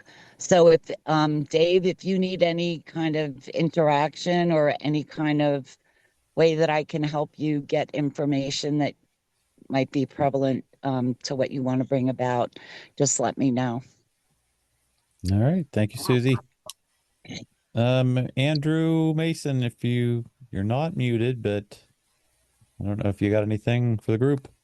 He usually has no mic. We got to get that figured out, brother. Sean Nagel, anything for the group? Negative. All right, thank you, sir. Jetty, anything for the group? Yeah, on the whole document thing, take a step back and remember it's a profound act of kindness to give your politicians the chance to be on the right side of history. And if one of them takes one step toward it, then that's all we're looking for. We don't know what that key is going to be that opens the door for somebody, but we'll have to trust, and we'll have to trust that maybe one of these things will do that. Yep. Thank you, Jetty. Sue Serpa. Yeah, I just wanted to mention that our last guest speaker, Madhavassetti, he had a very great introduction about why we do this. And okay, we want accountability, but what will that look like? And he keeps marching on down the road. What does this look like? What does that look like? And sort of so I do recommend everybody watch at least the first 10 minutes of that call, because it was quite revealing as to what we're after. Accountability would be great. But I do recommend that thought process he marches through. Don't want to go through the 10 minutes of what he elaborated right now, but just check it out. Regarding truth. Now, a lot of us on this call hold truth as an absolutism. And that's not really true. There are layers of truth. And I think we all do agree that 9/11 was a very complicated procedure. A lot went on into this planning, an awful lot. And you can expose certain layers of that truth. And there's a lot of truth that can be exposed. But they have layers of truth. And I think what the formerly known as PSI project, their approach is probably pretty measured, pretty reasonable considering who we're presenting it to. One of the insiders, basically, because he's just in the government, I'm not saying he was in on 9/11, but, he knows people. He knows people. He knows people. He's going to get pressure from all kinds of people, all kinds of lobbyists, all kinds of stuff. So one step at a time, and we'll get to those layers. Thank you, Sue. You got Richard Krushnic coming up next month. Yes, and Cynthia McKinney has gone dark on me. I don't know why. Surprise. Yeah. All right. Even Keep though trying. her initial was very enthusiastic. So I really thought, oh, we've got her. This is great. But now she's, as far as picking a date, she's gone dark on me. All right. So I don't know if that's going to happen. Keep trying. Yep. Keep trying. Yeah, I don't want to be a nag either. Yeah. I understand. She's 100%, busy gal, got a lot going on, and she ain't scared. Thank you, Sue. Okay. Chuck Fall, anything for the group? Oh, there I'll you just briefly, hey, have a great week, everyone. On the matter of truth, I invite everyone to be, and Richard and the group of 5 to have an acknowledgement of the evidence of exotic tech. I think a simple assertion that there's no airplane evidence is adequate to just kind of touch the topic. and Truth Action Project is officially of the view that the 9/11 event was a state crime against democracy. So we're standing on that allegation, and we'll try to put some report together to submit also to Senator Johnson. All right. There's plenty of evidence that there was an airplane that hit each tower. Richard, that's a thin claim. You should give that one up. I don't think it is a thin claim, but we're not going to go there today, Chuck. Thank you. It's not a thin claim. Let's go to David Campbell. He joined late. Anything for the group, David? Yeah, greetings. Before I joined was Judy Wood's appearance on Coast to Coast this week. Hosted George Norrie mentioned. I did not see that. Or hear She about was it. on Wednesday, May 13th. She was the first presenter. Her talk was titled Free Energy, so that was the focus, but she touched on 9/11, of course. I don't know if there was anything new. No, I'm guessing no new revelation that I heard, but that might be worth sourcing archives. All right. Thank you for that. Back with the hands up. Lou. Hey, very briefly, is Mick going to follow through on the May 23 hosting of the Do People? As far as I understand it, yes. I forgot to mention that next Saturday, 5 p.m. Eastern, Mick Harrison is hosting the Directed Energy Weapon crowd to present their evidence to him. Should be interesting because all he's asking for is civility and evidence without talking disparagingly about anybody else. So I will love to hear what they have to share in that company. Again, that's 5 p.m. Eastern time on Mick's call. You can get to the link. I made it easy for everybody. Just go to 911warroom.com/Mick. When you go to that page, there's a Zoom link, and that'll put you right into the room next Saturday. All right. Thank you, Chuck, for bringing that up. Blue. Thank you. Blue. I just put into the Oh, chat this idea that we get endorsements / blurbs from the following influencers, not necessarily Nobel laureates. You know, I'm from the academia, had the ivory towers, and now we've got the ebony and ivory tower that's established to maintain stability, geopolitical stability. So we have perpetual wars. Anyway, Christopher Bolin.com. Revolution of awareness is the term he used, which I think we should use. It's a revolution of awareness. Cynthia McKinney, keep at her. Francisca Alba, Medea Benjamin of Code Pink, Veterans for Peace, USS Liberty Veterans Association, LaRoucheOrganization.com, Dennis Kucinich, Chris Hedges, Richard Medhurst, George Galloway, Max Blumenthal, Jason Burmas, Roger Waters, Oliver Stone, Jimmy Dore, Candace Owens, James Corbett, David Hooper, Lee Camp, Judge Napolitano. There are others, but we really, we're a good group, we like each other, there are differences, but the big thing is we agree that it was a state crime, an inside and an outside job, CIA and Mossad, and what the author James W. Douglas, with two S's like Frederick Douglass, calls JFK and the Unspeakable, and then his latest work is Malcolm X, JFK, RFK, and the Unspeakable. You get facts there that are eye-opening, and like Mike Zorzano says, I yield. All right. Thank you, Lou. Good to see you.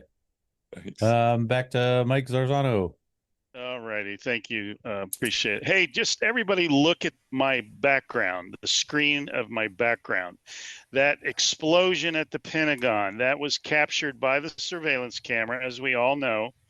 But notice how pyramid shaped it is. It's so very pyramid shaped. That was the result, allegedly, from a 757 traveling at about 500 miles per hour with 60,000 gallons of very flammable jet fuel. Now, if you want to see what happens when a very large jetliner crashes with loaded fuel tanks, recently in, I believe it was Lexington, Kentucky, a UPS cargo jetliner crashed, not at 500 miles per hour, but it was traveling very, very fast. You don't see a nice clean explosion like the pyramid on the screen there. You see this horizontal inertia, which is opposite of what you're looking at the Pentagon. That is a vertical inertia, totally contrary to what the government is claiming that has happened. So just keep in mind, this is the most convincing photographic evidence besides the missing plane at the Pentagon for the first 45 minutes. I yield. Thank you. Thanks, Mike. To be a little more truthful about that photograph, Mike, you might want to show the second frame after that, which does show a leftward leaning pyramid. Very, not what very we'd little. expect. Yeah, I Very, agree with very you. It's little. not. Yeah, it's not what we'd expect, but I think it would be a more honest appeal. Well, I've reviewed the footage over and over, and there is a very slight slant to the left, but remember, this is 500 miles per hour, 80 tons of aircraft with 60,000 gallons of fuel. That is not indicative of what the government has told us. That is totally contrary. The inertia would have been horizontal. You would have seen a rumble, tumble, flaming inferno, not this nice, clean, vertical, pointed explosion, which has been claimed by ordnance military experts that that's indicative of ordnance going vertical. So anyways, but your comment is well taken, Richard. I appreciate it. Thank you. Thanks, Mike. And just one more quick one. It also sort of rules out the flyover, because the flyover would have also have caused that wash to the left in an extreme manner. Yeah, there is no weight turbulence in this explosion, which is very common, of any jetliner. And that was also absent what we witnessed in the video of the towers. You do not see any wake turbulence from the aircraft, which is an enormous powerful wind created by the aircraft itself. And anyways, I would encourage everybody to go on YouTube and just type in the Kentucky UPS plane crash, and you will see what really happens when a jetliner crashes filled with fuel traveling horizontally. Thank you, Mike. Yep, thank you. I see Jane's back. Jane, anything for the group wrapping up? Oh, thank you. Yeah, just a couple of brief things. I want to just let's say second Sue Serpa's comments about the layers of truth. That to me is very important in pursuing all of this. And I want to also thank Jean for giving the link to Mick Harrison's Saturday at 5:00 meetings. That is helpful to me. Yep. And also, just I wanted to mention that there was a Rumble link from Kevin Barrett, who has an interview with Monica Wysack. This is a little off topic directly on the 9/11, but she is an author of America's Last President, and it's very interesting how she to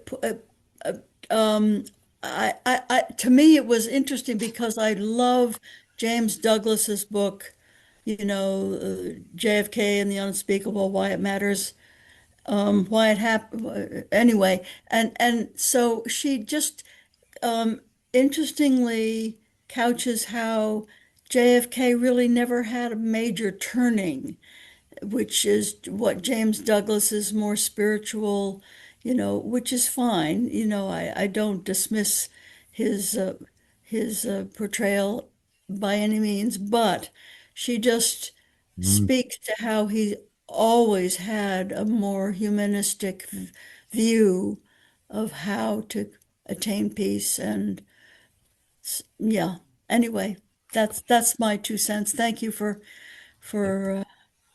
asking again if I was out of it for previous. Can I add on to that? Because I know Jim Douglas well. Yeah, I really didn't want to get, I'm trying to focus 9/11. Really don't want to go into. I just wanted to mention that his book, the second book, it just came out just a year ago. I don't care. Go ahead. It's very quick. It's called the Martyrs to the Unspeakable, and it deals with JFK, RFK, Martin Luther King, and Malcolm X. And it's just within the last year, similarly high quality writing. That's it. All right. Thank you, John. I got everybody in the room, I believe. If not, speak now. All right, Sandra. Yeah, just a quick little note to Craig. I just didn't want his initial putting it out on the radar to completely fall through the cracks. I am tempted to have a discussion about the justifications for the the flight simulation that was incorrectly used, and the discussion that's happening in an email thread. I find it's interesting. But maybe not today. I mean, today anyway, but maybe next week. Yeah. Yep. I look forward to it. Yeah, we covered it 3 weeks ago in the war room. We actually flew the path that was shown and had Google Images, Google Maps up on the same screen and showed it. Yeah. Anyways, we'll cover that. And a lot more since then, and it's very. Yeah, it's been quite fascinating. Yeah. My 30-second wrap up. Even though she's not a Nobel laureate, Lynn Margolis, I just want to show this little clip of what she said here. Well, if evidence is removed, ruined my store. All right. Hang on. No scientist can possibly reconstruct what happened. You can't do science when you are deprived of the evidence and when your hypothesis is the least valid instead of the most likely. When the most likely hypothesis in the case of Building 7 wasn't even mentioned. This is not science. So it's not science. So this is Lynn Margolis. Sandra stole my thunder. I'm sorry. The question was, here she is married to some guy. Could anybody identify who that guy was? Carl Sagan. You can see it now, definitely in his face. And there we go. He was Cosmos to him. Yep. So anyways, that was it. Thank you everybody for being here. Good evening and a great week, and let's talk next time. And happy holidays to the Canadians in the room for tomorrow. We've got a day off. Enjoy. Thanks, Andrew. Okay. Go Habs. Yeah, go Habs Thank tomorrow. you, everyone. Yeah. Bye, everyone. Bye. Have a good week. Bye-bye. Gentlemen, you can't fight in here. This is the war room.